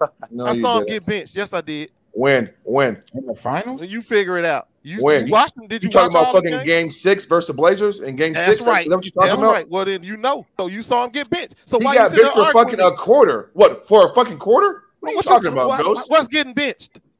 What are you talking about? You don't have to ever get back in the game. He got back in the game. God damn, bro. He got back in the game. They pull you out because you're fucking up. No, he got back in the game and then hit a clutch shot off the board. Like he didn't get benched. So you call that benching, or was he just? Well, that's what they usually call it. Hold on, bring your ass to the bench, ain't it? Ghost Town. Is it benching? Respectfully, is it benching, or is it just that the group that was inside the game was playing well and then he left him in the game? Like, what are you talking about, man? He benched Michael Jordan. Now, quit trying to argue. Have you ever seen? Hold on. Have you ever seen LeBron James? Hold on. Have you ever? I ain't never seen him get benched. Have you ever seen LeBron James not be LeBron James in the finals? LeBron James is always LeBron James. He gonna make the right play in his mind. No. Whatever he think the right play is, that's what he always do. Ghost Town. I'm asking you a real question, real quick. Seriously, have you ever seen LeBron James not be LeBron James in the finals? That's what I'm asking you. Seriously. I've never seen LeBron James not be LeBron James. So when you saw LeBron James in 2011, that was the real LeBron James? Yes. That was 0 points in the fourth quarter, fam. Averaging 17 points a game, bro. Was the real LeBron James? He thought that passing the ball when they got him off his sweet spots was the right play. That's what he made. The right play. The wrong play. What are you talking about, man? I'm confused. What is he talking about? The wrong play would be for him to force something up. That's not what he does. So in 2007, that was LeBron being LeBron in that finals when all his numbers went down the fucking drain. Spurs had the perfect game plan. What, a basic zone defense? It worked, didn't it? It worked. It worked. You call it what you want to call it, but it worked, right? Hey, you guys, if we can debate and like is that him want to hold LeBron accountable? Is that him want to hold that nigga accountable, bro? Wait a minute, hold on. Are you saying that zone, that same defense couldn't stop Michael Jordan? Absolutely fucking not. Absolutely not. That was stop Michael Jordan, bro. Jordan goofy as hell, bro. Wait a minute, but I just asked you, have you ever seen LeBron James not be LeBron James? And you can't even admit that. Exactly. You don't hold that nigga accountable, bro. I know what you mean admit. I told you no. It ain't no admission. I'm telling you no. That's what he is. That's who he is. He's looking to make the right play, no matter what he sees. So hold on. So LeBron James, Ghost Town. LeBron James averaged 25 in the season for the Miami Heat, 26, 7, and 7. He averaged 17 points versus the Mavericks. I'm asking you a question. Was that the LeBron James that – I mean, what are you talking about, man? Because you can't be honest? Exactly. I am being honest. What they said they did was they ran the numbers. They ran the percentages. They checked the numbers. They checked his sweet spots. They scouted his ass to a T. And they knew where he wanted his shots and when he wanted his shots. So he wasn't the LeBron James that you were accustomed to seeing. Man, that's all I'm asking. Why do you honestly think this way of debating works? When somebody's in the middle of talking, you try to cut them off. But you're not even being honest. I know something. That's all you and Ticket do. When somebody be talking, y'all cut them off because you know they finna smoke your ass on something. Bro. No. You're not even being honest. You getting ready to get smoked on something. You're not even being honest about shit, bro. This shit crazy. Bro, I'm used to all them little tactics y'all be trying to use. How can a dude you gotta be real, You're not holding that nigga accountable though, bro. How can a guy give you 25 a fucking game? I know what you gonna do. Go down to 17 points, and then you say, "quote Yeah, he's being himself." Paul. I got you. How can you give me 25 a game, and then you go down to 17 a game, and then you tell me, "quote Yeah, that's LeBron James"? What's wrong with you, man? They had a scouting report to do that. That's why. Okay. Go ahead, Blaze. Go ahead, bro. Now you asked me and I answered. They had a scouting report to do it. Hold on. Let me get my brother. That nigga don't hold LeBron accountable, bro. Go ahead, Priest. I had a question for Ghost. Ghost Town, you said Michael Jordan got benched. Cool. Tell me the coach that had the cachet to bench LeBron that he's played for. Any of them could have done it. No, they could have. Nigga, stop. Any of them could have. Wait a minute, but the problem was no, they probably could have, but would they have lost their job because of it? No. See, here's the flaw in your logic. For you to be a coach and bench LeBron James, you had to have seen him as the problem. He had to be the problem. Why would you bench somebody that's helping you win, right? So when was LeBron James the problem? That's what I thought. That silence versus is the mic drop. He was the problem in a couple of them games versus San Antonio. If he was the problem versus Dallas, so you saying while LeBron James on the court, off the court, that they was winning throughout that series? When his time on the court, they was outscoring the Dallas Mavericks. You go back and check the numbers. You know that ain't gonna be true, even against San Antonio either. So why would benching him help the Spurs? Help the Cavs against the Spurs or the Heat against the Mavs? It don't make no sense. Benching Michael Jordan versus Trailblazers is what helped them pull out that vital Game 6. So Mars asked me when did he have a 2011, whatever you want to call it. That's it. Cam? What up, Cam? Cam over there playing on Call of Duty, eating Cheetos. So man, what's up? Like I know that's why I finna say show. That's why I don't really like debating MJ versus LeBron, because it's really a religious debate. It ain't, to me, it's a religious debate. That thing gonna go. That's one thing about it. Everybody has so much passion for his opinion, though. It ain't even close. Niggas gotta stop this. If y'all realize something, I never made one stream about who's to go. You know why? Because you already know it's MJ. Niggas gotta stop that shit, bro. Niggas gotta stop. We bring it up every single day, and at the end of the day, nobody going to be able. Look, if y'all not new, nobody ain't their mama. It's going to be only God can do this. It's going back to convince Ghost Town. Otherwise, same thing with somebody else. There you go. So, that's why I say it's a religious debate. Everybody got their own opinion. Ghost Town got a G on his name because guess what? I respect him as a man. You know what I'm talking about? That's my boy. That's my guy. You know, that's aunt to me. That's aunt. So I'm not gonna disrespect the man. It's all good. Let me ask y'all something. I don't agree with it. Why is it? Hold on. Why is it that y'all can't understand the perspective of how people look at basketball? Some people want an all-around player. Some people want a killer, which Michael Jordan is. No, goes. Didn't MJ average a triple-double when he was placed at the point guard, bro? What? Didn't Michael Jordan average? Answer the question. Say yes or no. Say yes or no. Didn't Michael Jordan average a triple-double when he played point guard when he was at the point? What that mean? You talking some all-around player? You talking some nigga? Michael Jordan is an all-around player. Man, nigga, fuck you talking about? LeBron James got damn near 4-to-1 triple-doubles over Michael Jordan. Damn near 5. And you gonna talk about triple doubles? You said all around, so Michael Jordan not an all around player. Michael Jordan not an all around player. That's not a winning argument for Michael Jordan. Hold on, hey, this nigga LeBron. Hey, hold on, this nigga LeBron averaged 2 more assists higher than Michael Jordan. 2 more. He averaged for their career. Look at their career. Look at their career at assists. Look at their career in assists. Look at their career in assists, nigga. He might have 30. Nigga. LeBron James got damn near over 100. Nigga, look at their career in assists. I just told you. Look at Michael Jordan's career in assists compared to LeBron's. It's 2 more, bro. LeBron has 2 more. Hey, go time. I can finish that conversation like this. I know somebody else got more on triple double than Michael Jordan. That's Russell Westbrook. So facts. Man, why you had to bring such bad fives in, bro? Exactly. Talking about that damn this nigga Gus be talking hella shit about Russell Westbrook. He got more triple doubles than LeBron. Yeah, I'm stopping that, man. Gus, you be talking hella shit about you be talking hella shit about Russell Westbrook, nigga. He got more assists than LeBron. He got more triple doubles than LeBron, nigga. He got more triple doubles than LeBron, nigga. I heard you, bro. You repeating yourself, man. When you talk about what you gonna say about that? What you gonna say about Westbrook having more triple doubles? It don't make sense. What you gonna say about that? Say what? What you gonna say about Russell Westbrook having more assists than LeBron, nigga? More triple doubles. Man, I don't care about no Russ. I'm not gonna see Russ in the Lakers. You be talking hella shit about that nigga. You be throwing hella dirt on that nigga name, bro. Talking about how sorry he is and shit. I'm gonna tell you this one time. Nigga be how sorry Russell Westbrook is and shit. Shut up about talking about LeBron. Man, I was getting ready to say this. Nephew C. All right, I'm back, man. All right, I'm back, man. I didn't bring him up. Maz did once again. Even if it's a legit conversation about LeBron, why do y'all even do that with Ghost? He's a cultist. Right. Ain't nothing you can do. Let it go. Like this nigga be tripping, Tom. Just let it go.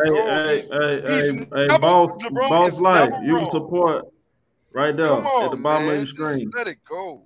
Man, Maz brought him up, but you ain't gonna get no LeBron hate in on me. Hey, no, I brought him up. That nigga hold LeBron to no accountability. I told you, Maz carry around LeBron hate like an American Express. I brought him up because he was blaming Westbrook for everything. Hey, Ghost, can't leave home without it, huh? He don't leave home without it.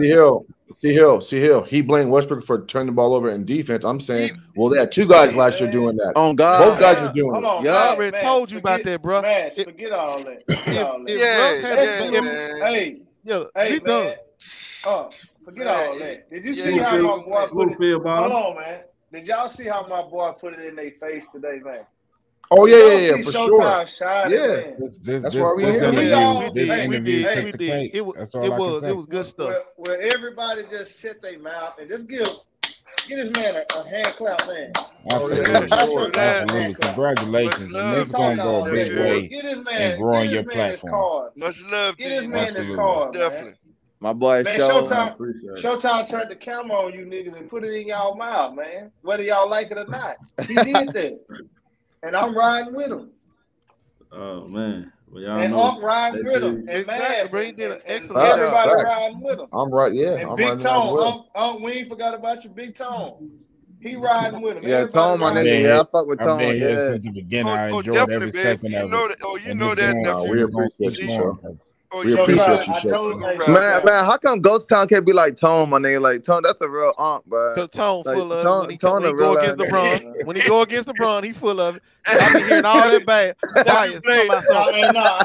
Y'all on the cool. I wouldn't want no other way. Ghost Town. He real. He authentic, man. That's how Ghost real with that. But he don't. The only thing I don't like about Ghost is he don't. The only thing I don't like about Ghost, he never hold LeBron accountable. Like when LeBron fucked up, he never say he never say nothing bad about LeBron, bro. But guess what though? That's LeBron though. What about everything else? Oh yeah, he look all that. Tom, I heard you the other day tell that big ass story. You talking about some what I do? You ain't want LeBron coming down to Miami. I heard that shit, boy. That was the biggest lie. Let me tell y'all something. Tone was so happy when LeBron chose Miami. Trust me, he was running around the house just giggling. He was happy. See, that's hey, Tone, don't take I heard you tell that. I ain't gonna take it, nephew. See, I ain't gonna take it, nephew. Don't even take the bait. That was the biggest cap. I ain't even come on. I said I'm gonna let him get away with that one. Though. I ain't gonna take it. I am not. Hey, Showtime. I am not gonna take it. He said this is word. He gonna be back on the show. That man said, "Put it. You can mark this down. He gonna keep coming back on the show." And that's what's up. I appreciate that. You can appreciate that. Been following that guy. Showtime, whether y'all know it, I ain't gonna put it all out. I'll let Showtime tell his own testimony. Showtime really on the ground working, bro. Like he got that interview on his own, hitting that man up on his own. Like there wasn't nobody plugging him in, and you know what I'm saying? So right, there wasn't nobody that was. Hey, see here, say it again. See here. Nah, didn't nobody plug him in, man. That was he put his own foot on. You know, he put his feet on the ground. He put his own work. He got that on his own. Yeah, he been told me about this. Showtime been told me about this. I just he found the payment. He been. I just didn't say nothing. That ain't my place. We just getting started. See here. I already know. I already know. Hey, you already know, nephew. You got my support 100. I don't give a damn what you do. Know. Yeah. So hey, look, and we already know, man. I just appreciate y'all. Y'all don't understand how much love I got for y'all, man. We appreciate the opportunity to speak. Appreciate the opportunity. You know what I mean? It's all good stuff, man. No doubt. Hey, true baller. I ain't got no choice, bro. Showtime, my bro, for real. I ain't just talking. That's my guy. You know what I'm saying? That's my boy. In real That's life, my guy in for real real. time. Yeah, in real. Yeah, not beyond the YouTube. Yeah, that's beyond YouTube. Yeah, Now Clippers ain't worth shit, but that's all right. That's still my nephew. See, there you go, man. Tom. That's gonna get you the X. You know what I'm saying? That's still my nephew, man. Hey, that's gonna get you X out right there, though. Hey, you know one thing I appreciate though, y'all. We all be going hard body on each other, as far as our teams and things like that. Right. But we all got respect. Everybody like Big Talker. What he say? Hey, he a Miami Heat. He know I'm riding with Kawhi, but at the end of the day, I ain't gonna never disrespect Tom. I don't care what he say. Ain't gonna never Ghost. Vice Ain't gonna never versa, disrespect bro. Ghost. Never. Period. Never. Ain't gonna happen. That's all right, but it goes. You be lying too. I caught your ass lying the other day. And you sitting there talking about you wouldn't take Russ for no damn Kyle Lowry. I caught your ass a lie. That was a lie. That's all right. I knew you were lying though. It goes. He prefaced it by saying that if Pat Riley do it though, Russ gonna be he gonna talk about something. If Pat do it, I do it. But you know damn well he ain't got no choice. He got no choice. Over Exactly. If Russ, you know what I'm saying, Pat doing ain't got no choice. But Ghost, a favor, though, even if you say I'm lying, you trying to get a handout. Huh?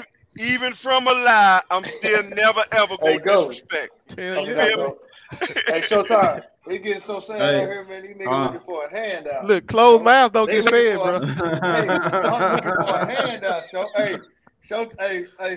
Show. We finna have our day, man. These boys finna be sick around there, boy. Ooh. These boys finna be sick, Showtime. Maz, BX, all them guys. No, I'm not gonna be sick, bro. If y'all win, I mean, I like it. Absolutely. Hey, Maz ain't no hater. Man, Maz be having anybody win but LeBron. He'll be happy. I done peeped in that game. Anybody but LeBron. That's mad. No, cause that's mad. Listen, if you want to know who Maz going for, is anybody but LeBron. That's who Maz going for. You ain't going for nobody but LeBron. You ain't hear nothing. No kind of dissension or nothing when I said that, did you? He was quiet as a mouse. For the donation. No, I'm not paying no attention. No, because you ain't trying to build no hell points up. You know damn well that's the truth. Hey, what about you? You ain't going for nobody but LeBron. Oh yeah. I mean, okay. So what's the problem? Well, I'm telling the truth about it though. I let everybody know where I stand. Man, you ain't I support Bron. Hold on a second. Hold on a second, y'all. Hey, hold on a second. Hey, Corey, what's up, Corey?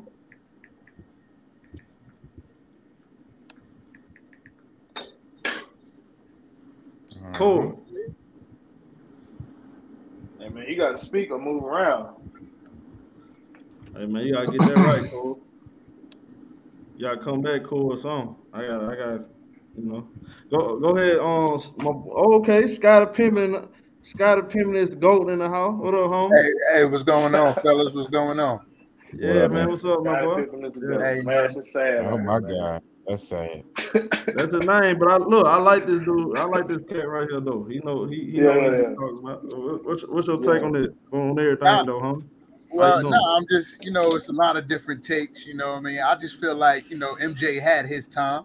He's the greatest. Everybody pretty much goes with that. But as a lot of young dudes will obviously go with LeBron. We're in LeBron's time right now, and his greatness has been recognized and achieved. You know what I mean? So, I just give it up. LeBron great, no doubt. Yeah, you know what I'm saying? I give it up to the greats, period. I respect the greatness, period. As far as Kobe being in the top 10, that's arguable. Huh? What's your name, bro? Real quick. Scottie Pippen is the boat. Scottie Pippen is the boat. Hey, Pippen and GOAT, bro. Can I ask you a question? If it's LeBron James' time, then why are multiple players winning chips on his watch? I mean, ain't it anybody's time? Hey, bro, please. It's not just his time. I know. My bad, C-Hill. I just had to ask. I know. Bro. That's old, bro. Look at so That's getting old, That's bro. Crazy. That's why it took two MVP. I'm gonna stand down. My bad. No, man, you ain't never gonna stand down, man. You a big dog. I'm just saying. I know, man. It's just, it's so. Well, I just can't let. I just answered. You said why? I said because it took two MVPs in their prime to eat. That's I was talking to Pippen Jr., but it's all good, bro. Yeah, go with Scotty. Go with Scotty. I mean, this man is about to be the all-time leading scorer this season coming up. This man has already done great things in this league to this day. He just made like what, damn near 30 points and 10 assists. Like he's doing greatness. Even LeBron is a great player, bro. You know, I mean, if Kobe wasn't injured throughout his years, he would have already passed Kareem. So. Oh yeah, that's no doubt. Michael too. We can say that about Mike. We can say that about a lot of, you know what I'm saying? Well, Hey, Cord. Hold on a second, y'all. Hey, hold on a second. Hey, Cord, turn your camera off. I'm trying to see who you is, bro. Cord, we be having trolls around here. Cord. Is it glitching out or something? No, I'm looking at it. Putting the private shit. You can hear me? He looks good, though. Let me see something you're talking about. And one, baby, I can't hear Oh. you. Ain't even give me nothing. You can hear me? CJ. I can't hear you, bro. Can I have one? You don't have to. I can't hear you. That's a lie. What are you doing?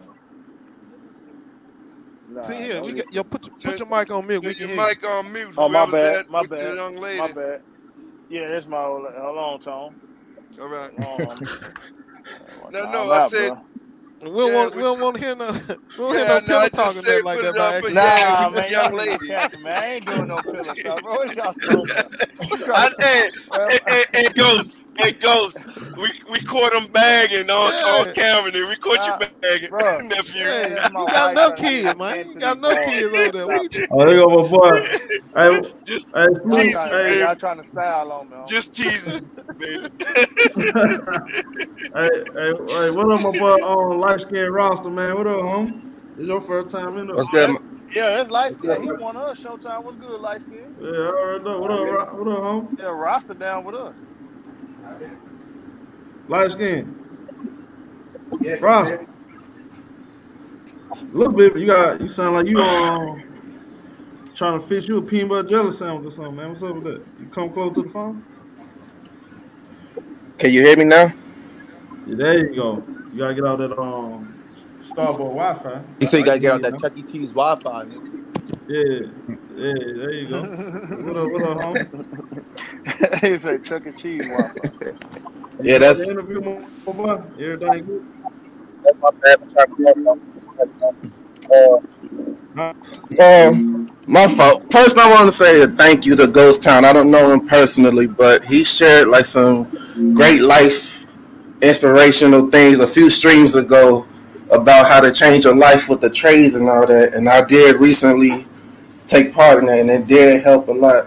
So I don't know you personally, but as a man, you have a good community of people who vouch for you. So I just want to say thank you for that on a personal level. Make you cry. Well, what's up, young blood? That's what's up. Appreciate Yeah, I it. told y'all. You can't for LeBron, but that's cool though. I still appreciate you though. Anytime, young blood. Anytime. But just want to say on this whole KD stuff, you know, I can't go cold, y'all. I can't. There is no trade in the world that realistically exists to go get KD. Because if it's not Kawhi, and then if it's not Giannis, and it's not the Joker or Embiid or somebody like that, who realistically is going to gut a whole team for a 34-year-old who arguably can be said is on the downside? Arguably. I just don't see it happening. But so, great interview, bro. I'm salty. I kind of missed like the majority of it in the beginning from being at work. But damn, good job, bro. I appreciate it, my boy. Hey, I appreciate you always supporting, man. We taking it this year, though. We just getting started, though, my boy. Showtime, I want to see you go against Legend, nigga. Oh, absolutely.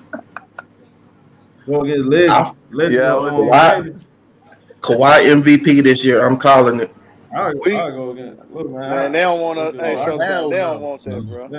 What's going on with the Lakers? What's going on with the Lakers? We were really sitting there. What's going on with Westbrook?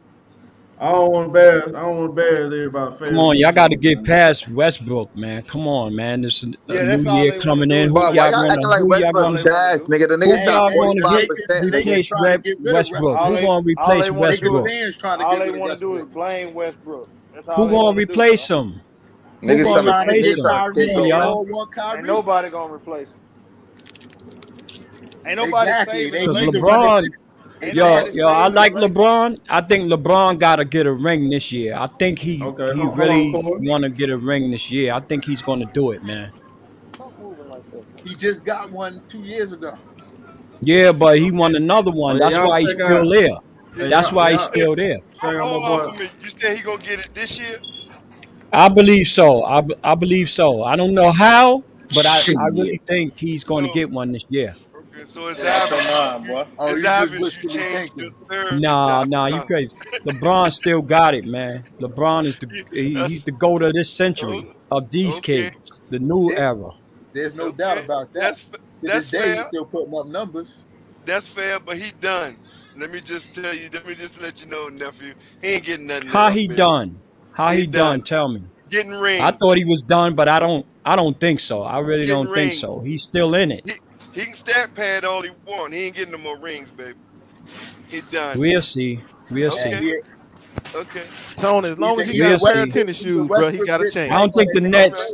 The Nets is my home team, but I don't think the Nets gonna do it. Well, now we in turn. Ain't nobody on here saying y'all that's gonna do it. If y'all keep KD, the Nets gonna win this year. But if y'all keep KD, no cap, my mama. Oh no, KD gonna stay. I don't know where. I don't know why people think. Yeah, KD ain't going nowhere. He was just stunting, man. He was stunting. He ain't gonna leave Kyrie. He ain't gonna leave He Kyrie, ain't man. going nowhere, man. Yeah. Under what coach? Now that's a Nash. Who else? Nash ain't going nowhere. Ain't nobody going nowhere. It might start off with Nash, but Hey, Tone, you hear how quick KD did a 180 when that retirement talk came out? That motherfucker ran to the microphone. Yeah, I agree. Look, he responded quick, didn't he? Then he ran to responded the quick. microphone. He about responded quicker than Kyrie. Yeah, that's Hey, what I was saying. Y'all seen them new Brooklyn Nets uniforms? They white, right? No, Yeah, you know, like the black version. There's a white version of it. Yeah. Oh, okay. Yeah. I think a couple teams putting in showcasing their new uniform look. They're showcasing their new uniform look. Yep. Just like football, the they NBA showcasing their new helmet and stuff. According to School B, he was saying on the NBA, I mean earlier on Twitter, the full NBA schedule gonna come out tomorrow. So we definitely gonna be live and already breaking that whole thing down for sure. Well, I don't even get fucked. I'm already pissed off. The Clippers, for sure, ACL. The Clippers got to play the Lakers, the open season. We got to play I know we got to play the Phoenix Suns our first home game. W. Play the Lakers on 8. Oh, that's good. W. Yeah, that's good. When our first game, we playing opening night. We playing Lakers opening night. There you go. That's a scrimmage game. That's a blowout. That's a 20-point W. That game don't mean nothing. I don't think. I know it never mean nothing when it comes to. I ain't gonna say all that. Hey, okay, I'm just gonna say this. I don't. Y'all gotta stop that shit. Games Man, don't we ain't be even every got no team yet. Y'all cut that out. We don't even have a team. Shit, we got about 8 players. I'm not trying to hear that, man. Ain't nobody trying to hear that. Because when y'all was riding high, we ain't got but 8 players. When the season really starts, that's what counts. The season start when it open up. Hey, and you know what? Hey, we gonna be there. We in turmoil. Not them scrimmage games. Not them beginning games. And we gonna be there. I ain't talking about no scrimmage. I'm talking about the real game. Oh, no, not the scrimmage. The real games. That's what I'm talking about. The real games count. Oh, okay. As soon as we get our point guard, I'll let you know how good we are. I don't know who our point guard gonna be yet. Boy, this is 23, 19. Hey, is Mr. Miles still here? Yeah, Master. Yeah. 23. Man, trying to come at you, man? Yeah. What up, bro? What's up?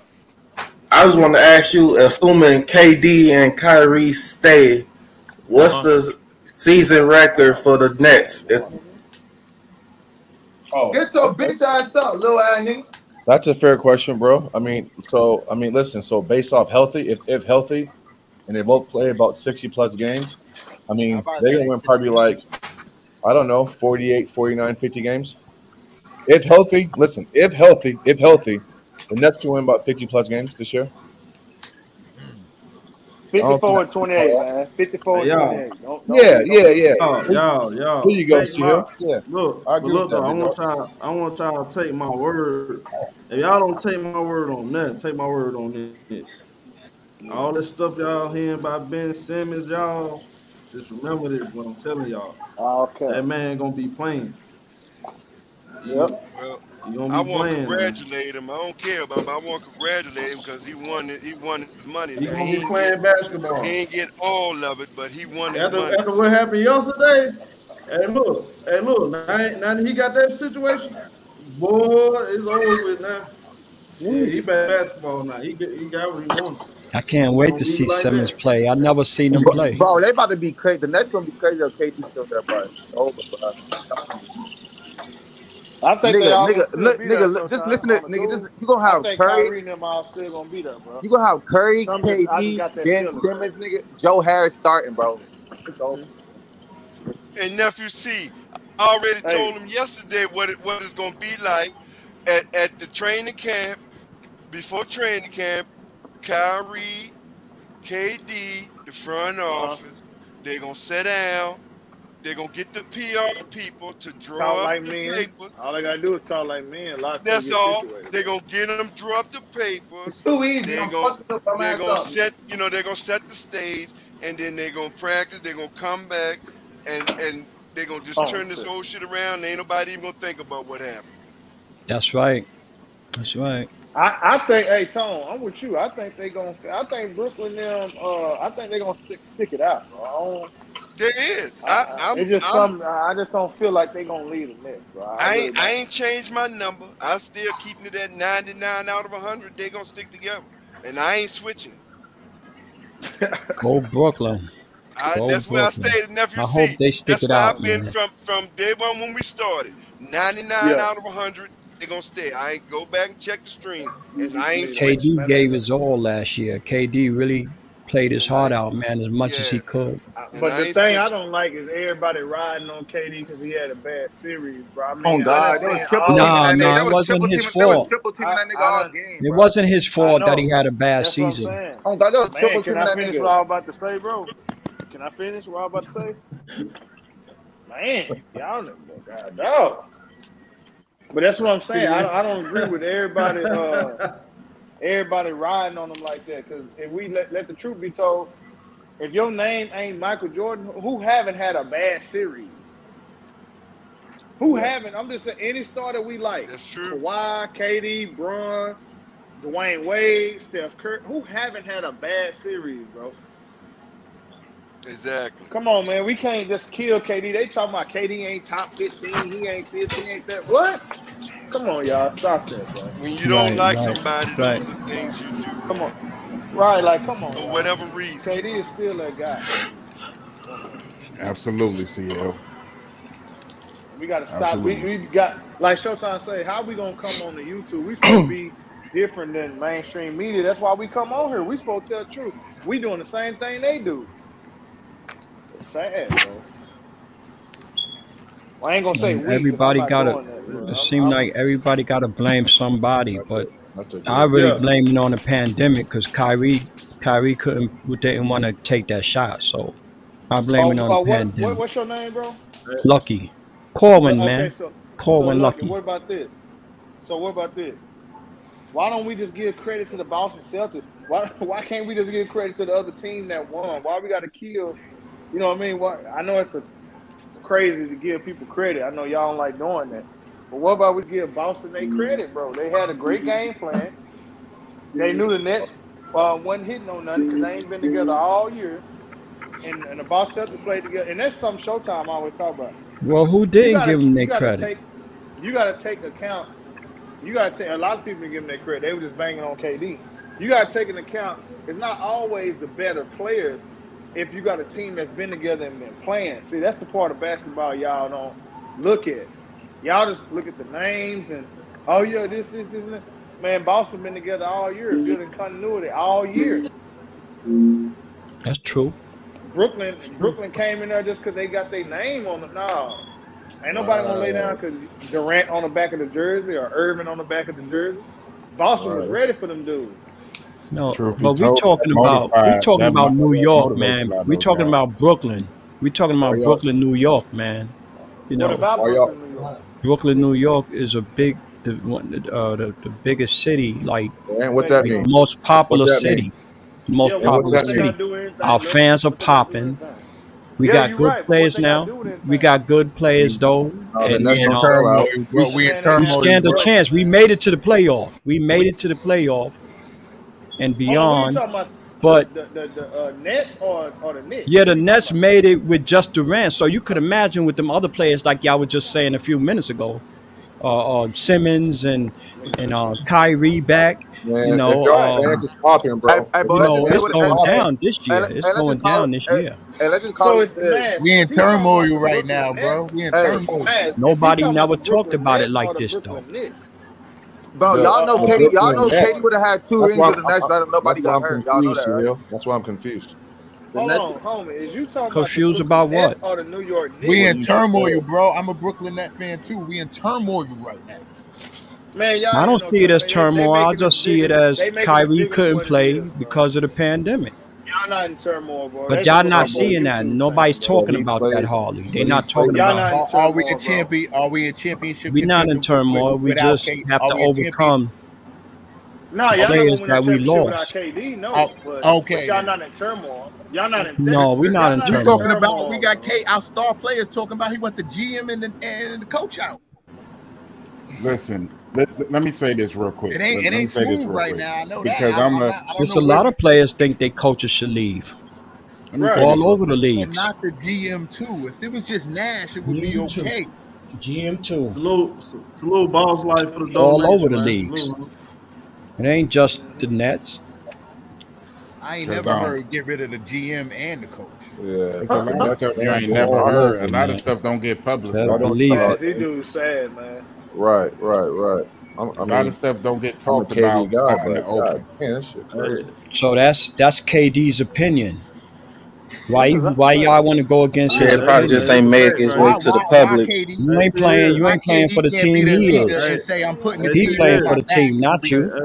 Hey, Phil.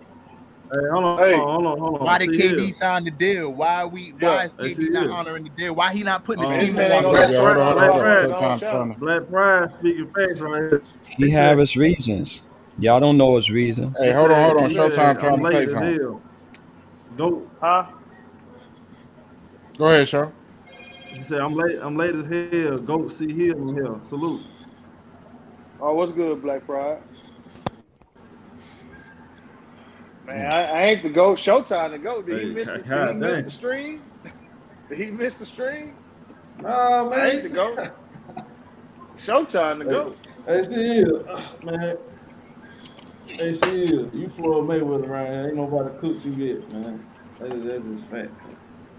Did Ticket got cooked yesterday? Nah, Ticket held his own. Like I told you.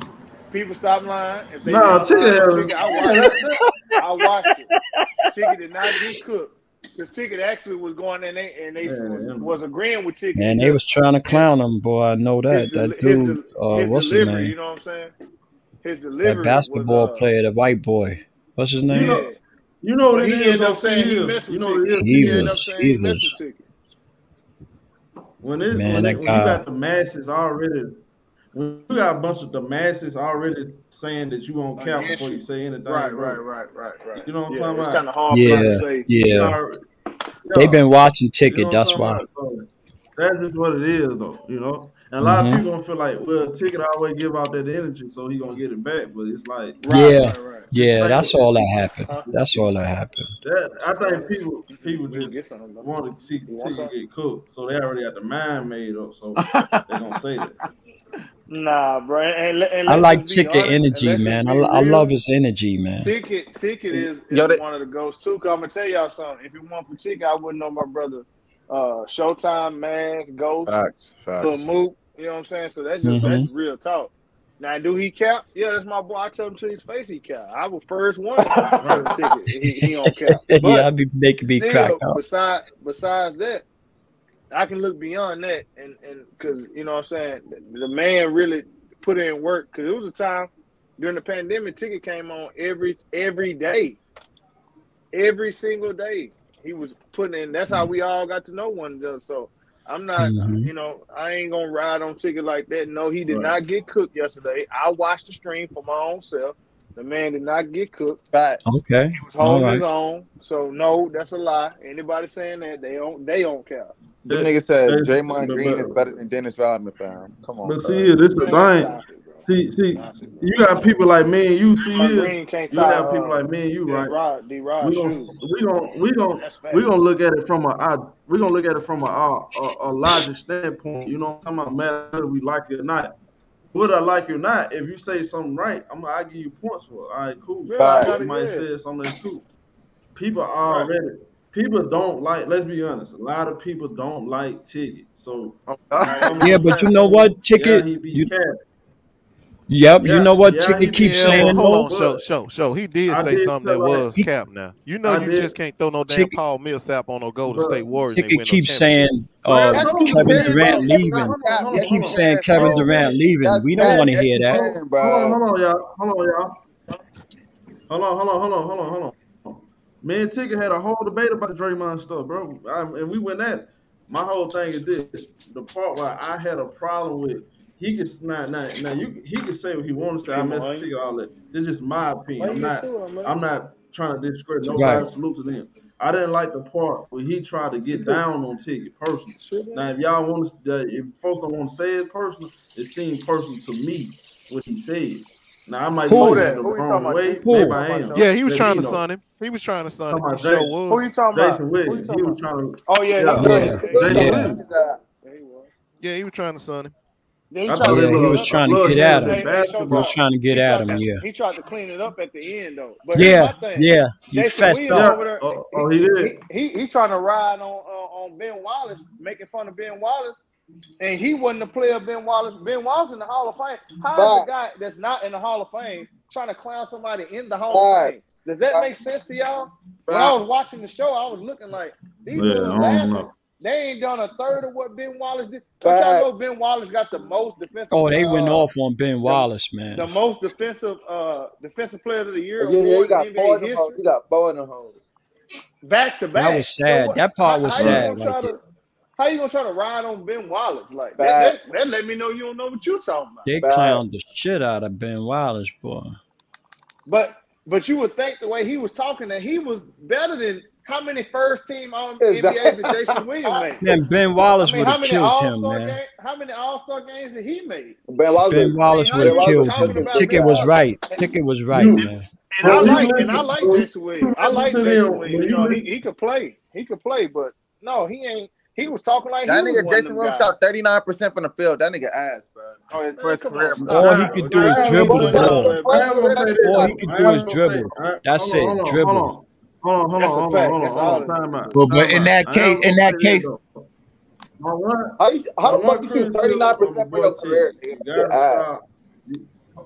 Hold on, Blaze. Come on, Blaze. You gotta let folks talk though. You can't ask the question and answer the question for them because when you do that, that irritates everybody, and that's when the folks gonna start coming against you.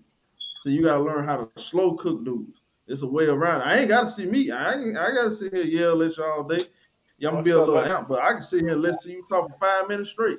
And that's only on your 5 minutes. I'm going to dissect everything you said, and I'm going to pick you apart. Because one thing about me, I'm going to use your words against you. Because a lot of y'all just be talking backwards and forward and get y'all refunds on the same tape you just put on the table.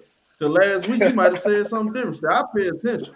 See, y'all like to talk more than y'all listen. I like to listen more than I talk because I want to see if you really know what you're talking about, or you just saying something just to throw me out to say to make it to fit your narrative to go against me.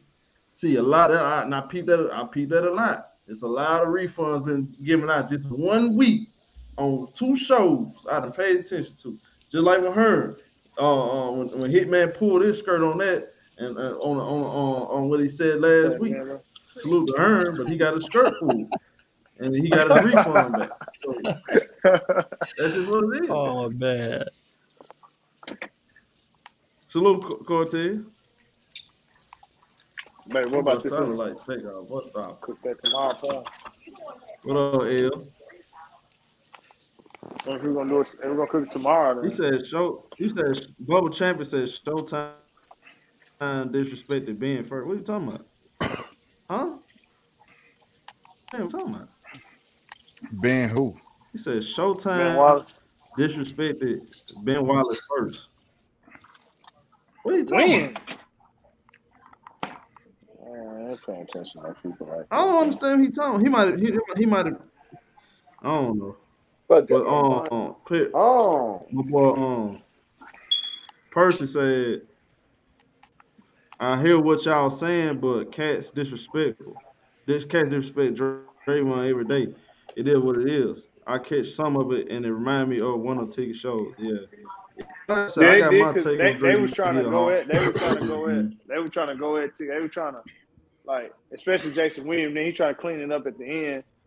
And talking about he like his energy and you know what I'm saying, he messed with Ticket. That's his first time meeting him. I like to say I watched the show myself. Yeah, I watched the show myself. So I don't want nobody lying to me.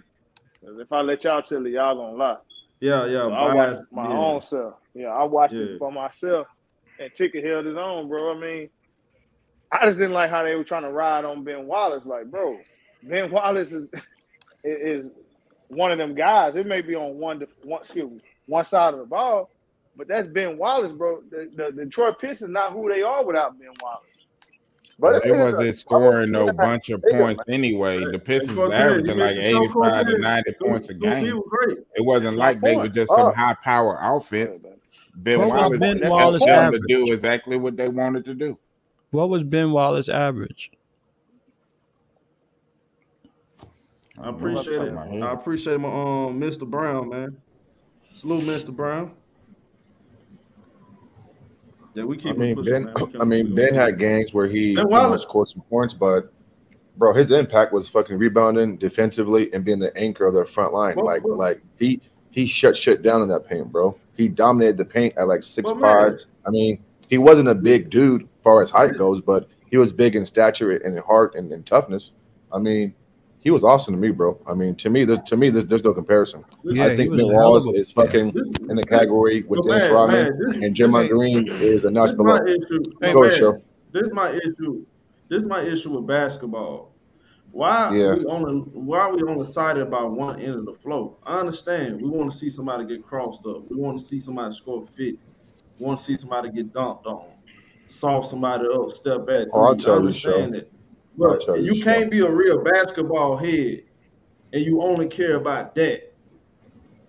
That ain't gonna win you no championships. Here's a great point, Showtime. Basketball, I don't know about y'all. I'm not playing basketball just to say I score 30 points. So we play basketball to win. I'm looking at what guys can help me win championships. What guys can help my team win. When I look at that, that's why I always bring up Patrick Beverly's. Those guys like that, Draymond, the Ben Wallace. I need guys like that on my team. If I can get a whole lot of them on my team with a superstar, doing the dirty work. I got a lot they do the dirty work. Yeah. Check this out, fellas. They look at the home run like they look at offense in the NBA. It's sexy. But if you ask me my favorite baseball player of all time, it's gonna shock you guys. It ain't Barry. It ain't fucking Cal Ripken. You know, I'm gonna tell you who it is. Ghost Town might know who it is. I mean, who this guy is. It's gonna shock you guys. No, bro, Kenny Lofton. Kenny Lofton is my favorite baseball player of all time. A 5'2" player, right? I mean, he don't jump off your screen, but he does a little bit of everything. And sometimes in sports, sometimes less is more. And so, like those little things that go unseen. And here's where I got to side with fucking Elise just a little bit. Draymond does do things that the box score can't judge. I'm not saying he doesn't, because he does. I mean, you can't be a real fan if you can't even acknowledge that. But I do think that Big Ben and Dennis are a notch above.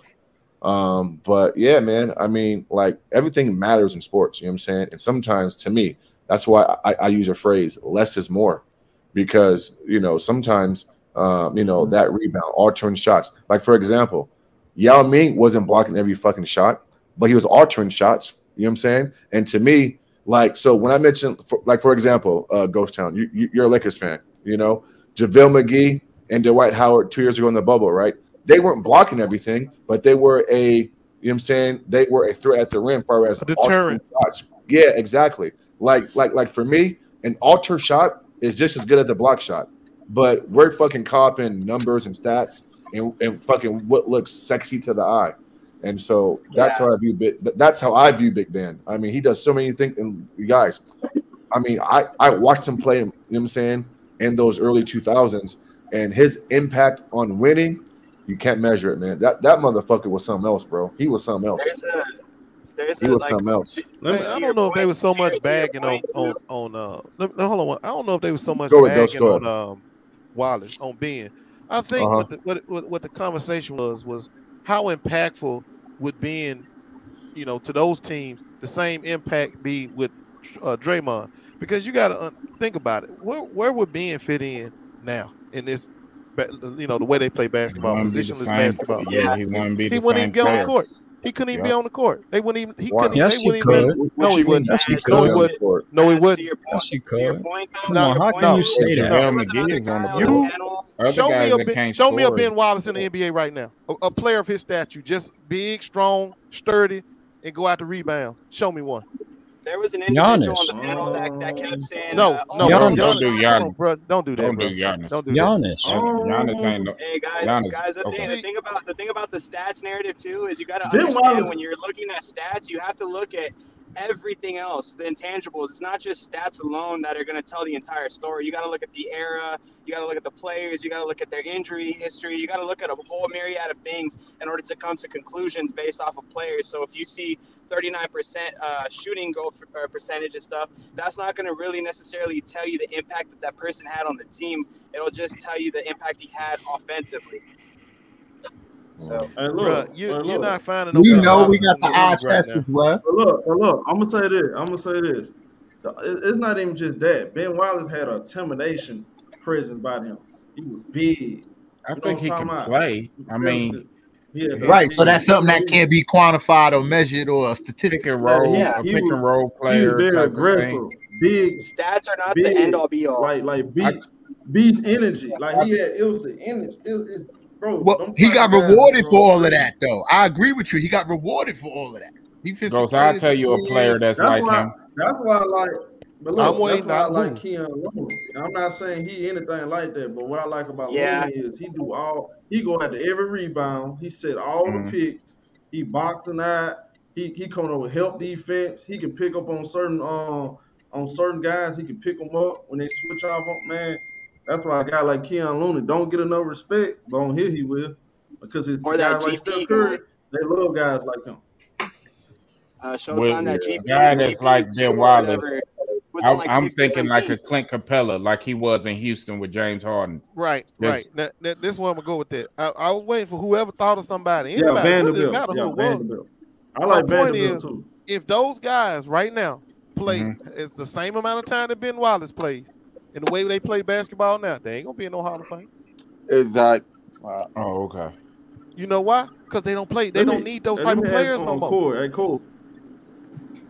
Nah, but Ben Wallace is more dominant.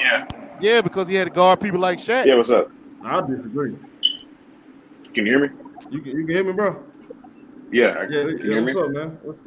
All right, bet. What's your take, home? Yo, salute to the panel, salute to everybody. It's my first time being on here. To reiterate on some stuff from before, also I appreciate the grind, man. You really grew hella fast. Like I remember I seen like one little snippet somewhere, like on someone recommended you to me, or else I was like, all right, let me check it out. And it's been cool. I like everybody's composed. You can hear everybody talk. It's nice. But what I was going to ask, I appreciate it, bro. You know, the whole MJ and LeBron thing, right?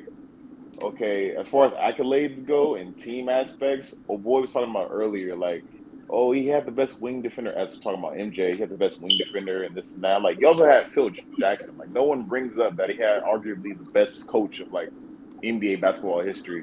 So don't you think that impacts his legacy so much? Because he did retire because Phil Jackson left. So do you feel like if he would have stayed, or if he never had Phil Jackson, would his legacy and his career be the same as if he didn't?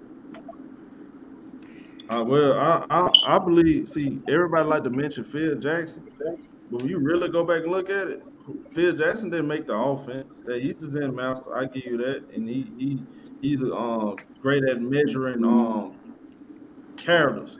But the guy that don't get talked about enough, I've said this all the time, is Tex Winters. He the one came up with the triangle. He designed a lot of offense, and he don't get enough respect. Michael Jordan was already MVP, defense player of the year. He was already Michael Jordan before Phil Jackson.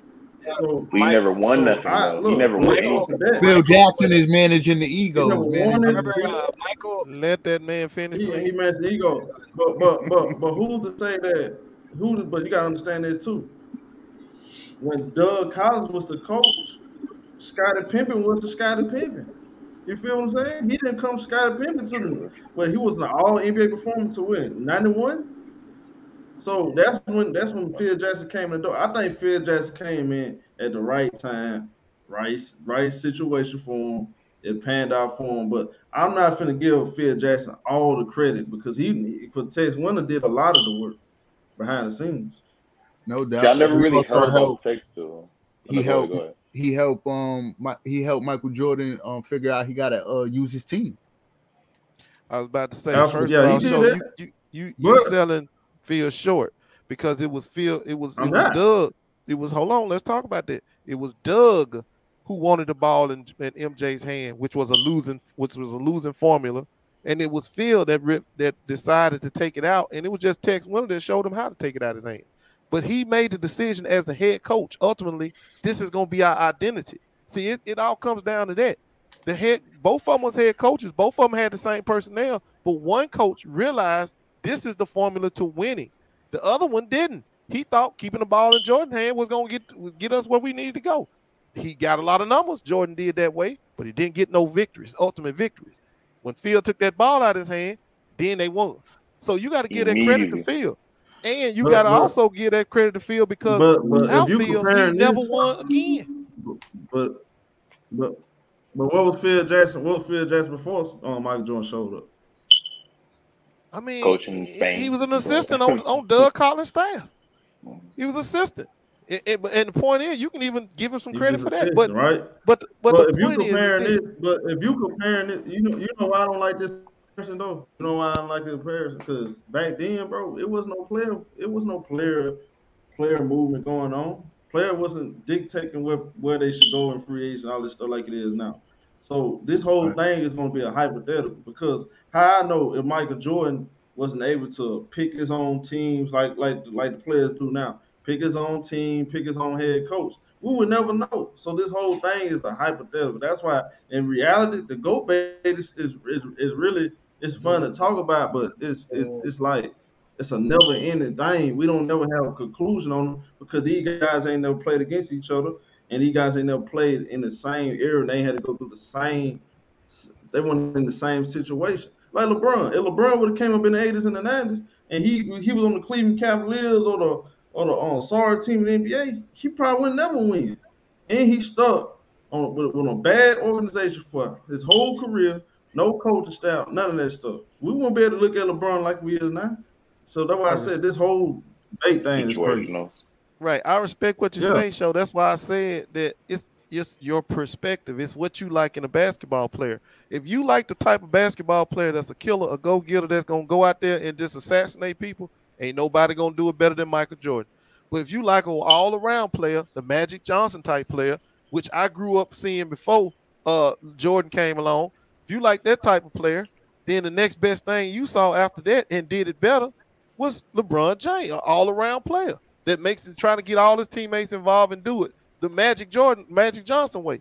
But if you're a Jordan guy, then Kobe I know you're gonna be on that Kobe thing because Jordan and Kobe played just like Jordan. See, it's all about the perspective of how you look at what a great player is. Because before Michael Jordan came along, it was Kareem. Then Kareem handed it off to Magic. I was like, I ain't never seen nothing like that. Then Jordan came along, but I still like the way Magic played.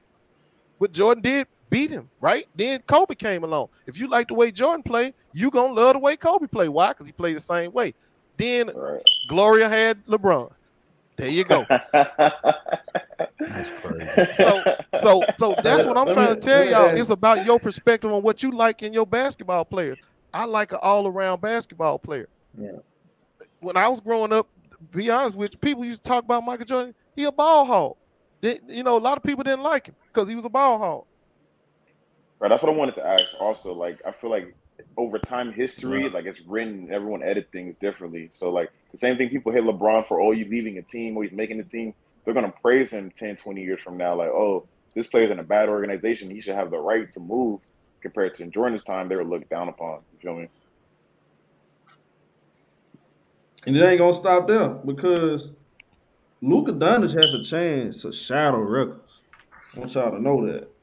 Luka Doncic I'm talking about he can shadow LeBron in every record, but is that gonna mean he's better than LeBron? He can't be better than LeBron if you don't have the accolades. You don't have like a certain kind of longevity. And then we talk, and the one way like Michael Jordan got him beat is peak wise, 6 championships, 10 scoring title, defensive player of the year, defensive accolades, cool. Like a guy like Luka Doncic, right? If we're going to keep going off these long-term numbers, all you're doing is sending a message to a guy like that. So all he has to do is go out there and get the long-term numbers and the same amount of championships, and he better than Bron. See, I don't want to do that. I want we gotta. It's to a point now, bro. The NBA is going to keep changing and keep evolving. And you're gonna have guys gonna say down the line, it's gonna be a big man that come out. They're gonna say, "Ain't no way Tim Duncan better than they do. Ain't no way." You know, like Nikola Jokic. Look at Nikola Jokic, y'all. Have we ever really seen somebody this dominant? I'm talking about. Yeah, we got the DeMarcus Cousins. He can do it all. Like he was pretty much doing it before Nikola Jokic. But I feel like Nikola Jokic is taking this thing to another level with the way he scores, rebound, and passes all in one. You know. And some people down the line, if he get 2-3 chips on his belt, they're gonna say he's top 10 greatest ever. And I'm saying people saying that they didn't get to see Kareem, they didn't get to see Shaq. So that's why I said this thing it's a never-ending subject. But it's a generational thing. Yeah. Which one of y'all need to change the battery in y'all fire alarm, smoke alarm? Look at that thing. Appreciate you, Showtime. It's been chirping all damn stream. Yeah, not me. I'm in the car. What's your take on what's your take on everything, Breeze? Who, me? What up, Breeze? Oh, I'm in. I thought I was backstage. My fault. Yeah. My take, you know, I like to give credit to the organization too, man. I don't think it's just about the play. I think it's about the organization and how they build. You know, we look at the Lakers in Boston. They got 76 apiece. That's not because of the draft system. That's because of the, you know, I'm not going to trade this player after the first contract. Bro, you breaking up, huh? What about now? Can you hear me now? You was on the Puerto Rican headset. Oh, there you go.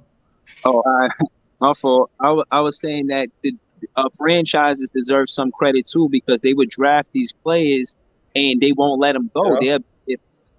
Huh? Right. No, keep going. Yeah. I was saying that they draft these players and they actually build around them. They built around Magic. Magic was a Laker for a long time. Kareem and etc. All of these franchises with these that dominate. They build around the draft pick. And I think the winning formula for the NBA is building around the draft. None of these teams are really winning it without building around the draft. And the dominant teams, whether they got a superstar or not, because there are teams that get superstars, but they got they franchise not good. So they find themselves trading off the player, and then the player goes somewhere else and they play great and even probably bring a team a championship. So, yeah, I agree with you guys about the players. It's hard to debate who's better than who sometimes. But, sometimes I think the credit should go to the franchise as well. But dope interview with you and Scoop, man. I was tuning in for a long while, man. You know what I'm saying? And, yeah, man, again, like I said prior, man, this is a dope show. And last time I was here, I was kind of right about the KD thing. The very next day where I was saying that he gave the ultimatum, the very next day, I'm trying to pull up after that, was he said that's when he came out and was like, yo, fire Sean Marks and Steve Nash. And I'm only bringing that in the conversation to say he don't feel highly or speak highly about the Brooklyn Nets organization. And, you know, that's going to be frowned upon from some time to come. It was the first time I seen it done.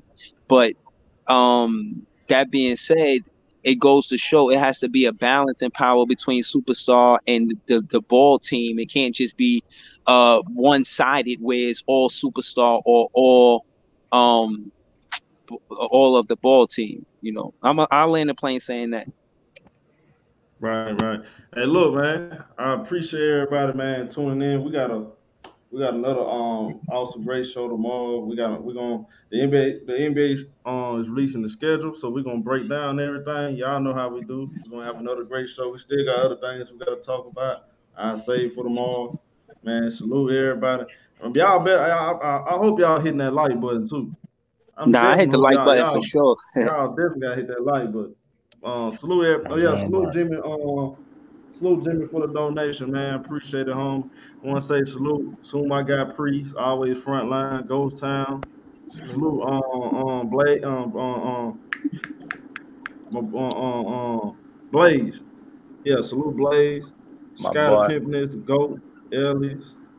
My boy C Hill, Tone. Hey, Tone, anything else y'all want to say? Tom, blue in the face, brother. Tone capping ass still in here.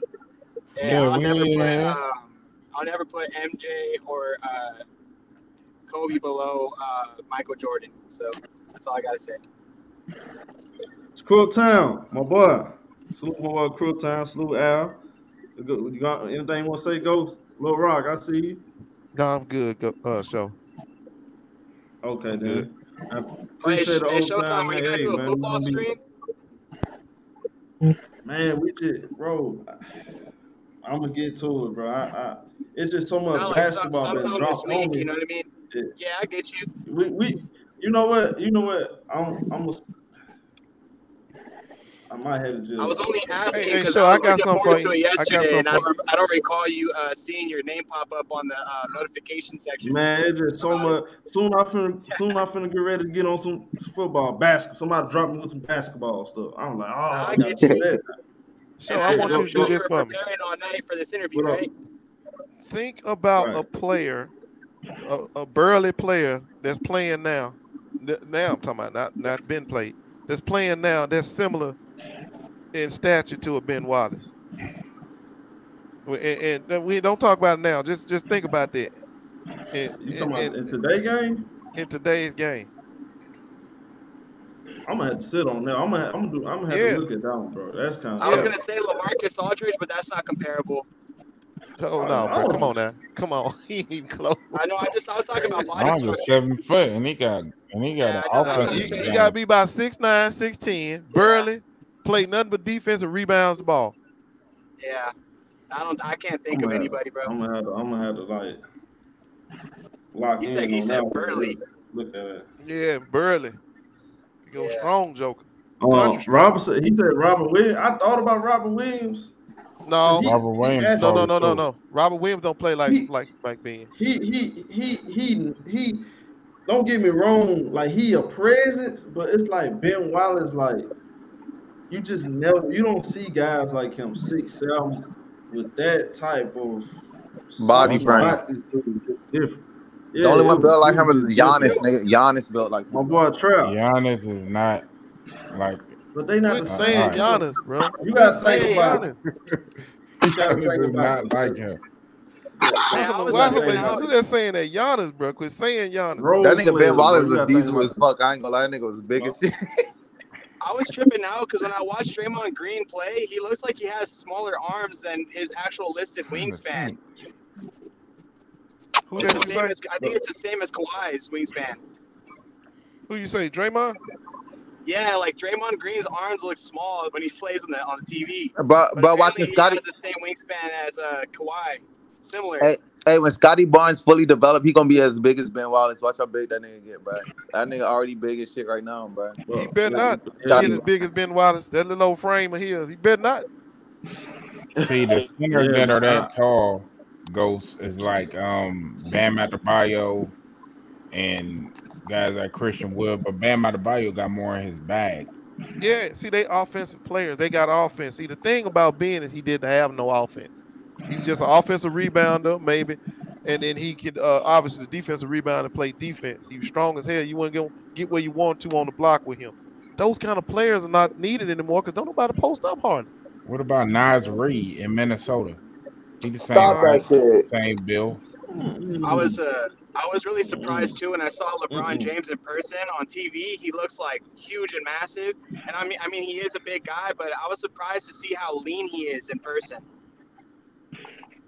But I get what you're saying, Ghost. They're not gonna have the same role, and they're not gonna be utilized. You know, they the same type of career. Yeah, that's why I'm saying you're not gonna. You can't make the Hall of Fame This playing nigga's a his 2-3 ass nigga, man. You can't make the Hall of Fame playing Ben Wallace's way no more. That ain't gonna get it in the NBA no more. Shit, you ain't gonna be able to stay on the floor. Yeah. Yeah. All right, so yeah, look, I'm gonna yeah, head out right. for lunch, man. I mean dinner. Shit, lunch really for me because I ain't eating nothing. Lunch. No, I yeah, ain't eating no lunch today, so it will be a lunch. It'll be a lunch dinner. Yeah. Hey, look, we're gonna be locked in right. tomorrow, man. You gotta right, good show tomorrow, man. Salute everybody. Salute my boy Pre, Gold, everybody, Blaze, Ellis, Salute. Salute. Season show. Salute. Appreciate Make you. sure y'all hit that like. Yes, No sir. problem, boy. More content Refund season coming. show. Refund season is approaching. Debts got to be paid. Ain't no ducking, ain't no hiding. Y'all already know what time it is. We got more coming up, man. Salute to everybody, salute man. to Y'all you. be safe. Salute. All right, peace. All right, my boy.